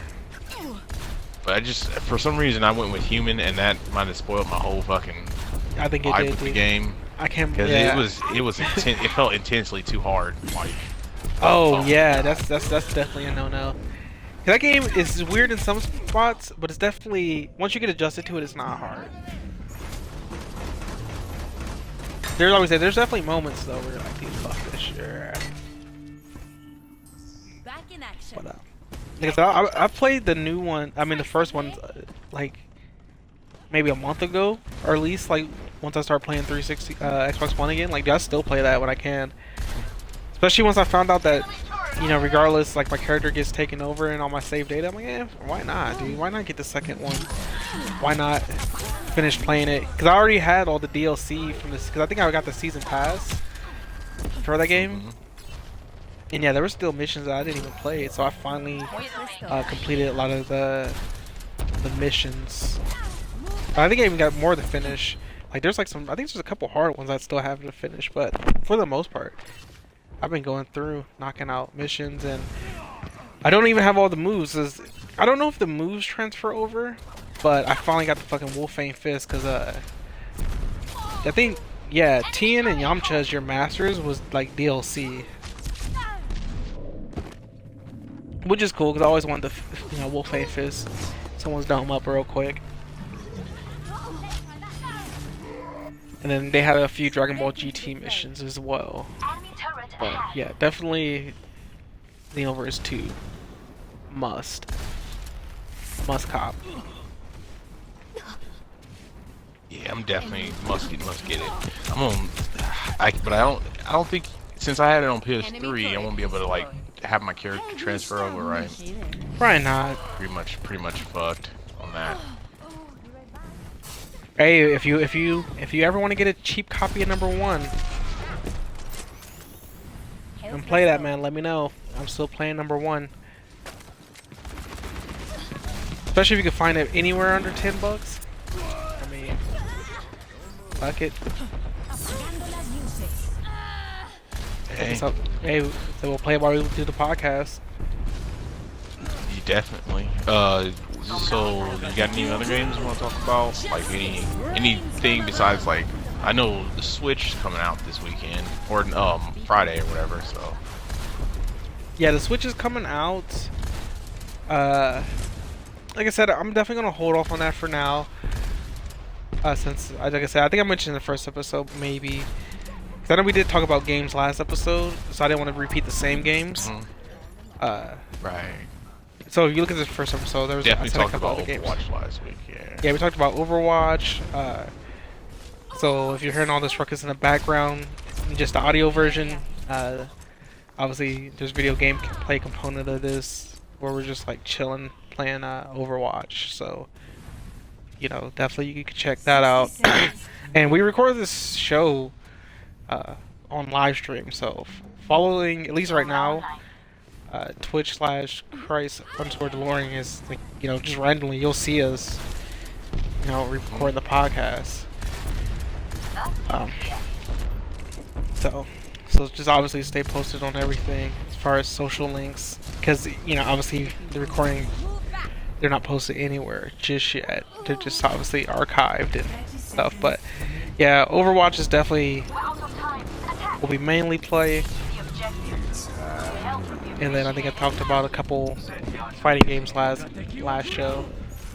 But yeah, other than that, I think those are the main games I'm hyped for. About a few, because I have so many games to play through now. That's definitely one thing I do plan on doing. I plan on playing and streaming, like, me just finishing everything. I feel like, even like I said, I even have like 360 and PS3 that I may start streaming games on that, finishing those. And I don't know if I'll get rid of the games or the systems, but I at least want to, like, close out some of those games. Cause like I said, I definitely told you I'm gonna probably stream all the Ninja Gaiden games. I haven't played #3 just yet. I've only played the first 2, and obviously, you know, those are my favorite. But I do have Yaiba Ninja Gaiden Z. Dude, I played like the first 3 or 4 levels. That game was a fun fucking game to me, man. It came with even like a CD with like a whole bunch of sound effects and music on it, like, but mainly like just shit they incorporate in like DJ sets or some shit like that. Like, dude, trust me, I can learn this whole episode with sound effects from that CD. But it's a pretty cool game, man. I'm definitely probably gonna play through all of those. So that's the main thing that's on my mind right now, outside of, yeah, like at least all about games. That's why I'm trying, not really looking for too many new games. Just Ukulele and Crackdown 3. Those, like, yeah, really the main new ones I'm thinking about. Oh, shizzle. Alright, well, I think we gotta have to wrap it up because I think the Oscars are already on. I think they've been on for like 40 minutes. Oh, nice. Yeah. Yeah. Been doing this So, podcast for like, what, two and a half hours? Yeah, cool. However you want to close it out, man, go ahead and segue on. Alright, well, that was the well, that was the Hyperbolic BurgerMilk Lounge repop. We'll be back some other time. Just stay here, stay tuned. We'll always have an opinion on something, even if it might not be the same opinion as you. Exactly. No big deal. We're always chilling. The lounge is always chill and welcoming. Don't worry about the time. Get lost in the experience. Where can everyone find you at, Douglas? Give them all your social links and stuff. I mean, I'm all the only place you can find me at really right now at the moment is I'm at Duuglay. That's DUUGLA. On Twitter. Why? I do have a YouTube channel, but oh yeah, DLUGY.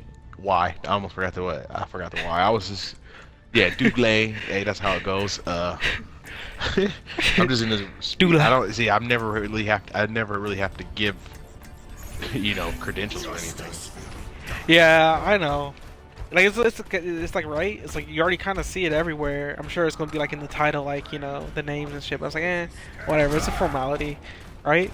I got lucky because nobody had that already, so I was like, well, nice. Right? But oh, my bad. Where can everyone find you at? I don't know if you finished. Oh, yeah. No, that's it. That's it. Twitter. I do have a YouTube page, but I have to get that up and running properly. So I don't really want to talk about it yet because of course, don't have nothing done for it. Of course. But and then as far as me, you can just find me on mainly Instagram. I mean, not really active on it too much. I mean, I'm active on there as far as like messaging and stuff like that. Instagram, Twitter, I don't even know how to use that shit. It's just me reposting a whole bunch of randomness, but it's still, what it means. But yeah, I think Twitch, Twitter, Instagram, Christ_Dilorean, DILOREAN. And then that's usually the closest you can get to your boy through the internet. But yeah, definitely, I'm all good, man. Definitely nice walking through the portal to meet you in the lounge. Another one down. I gotta tell Mr. Popo to somehow open the store. Mr. Popo. Who knows what he does? He's either cooking, sleeping, on a carpet. But, alright, take it easy, guys. Thanks for listening. Alright, thanks for watching. Goodbye.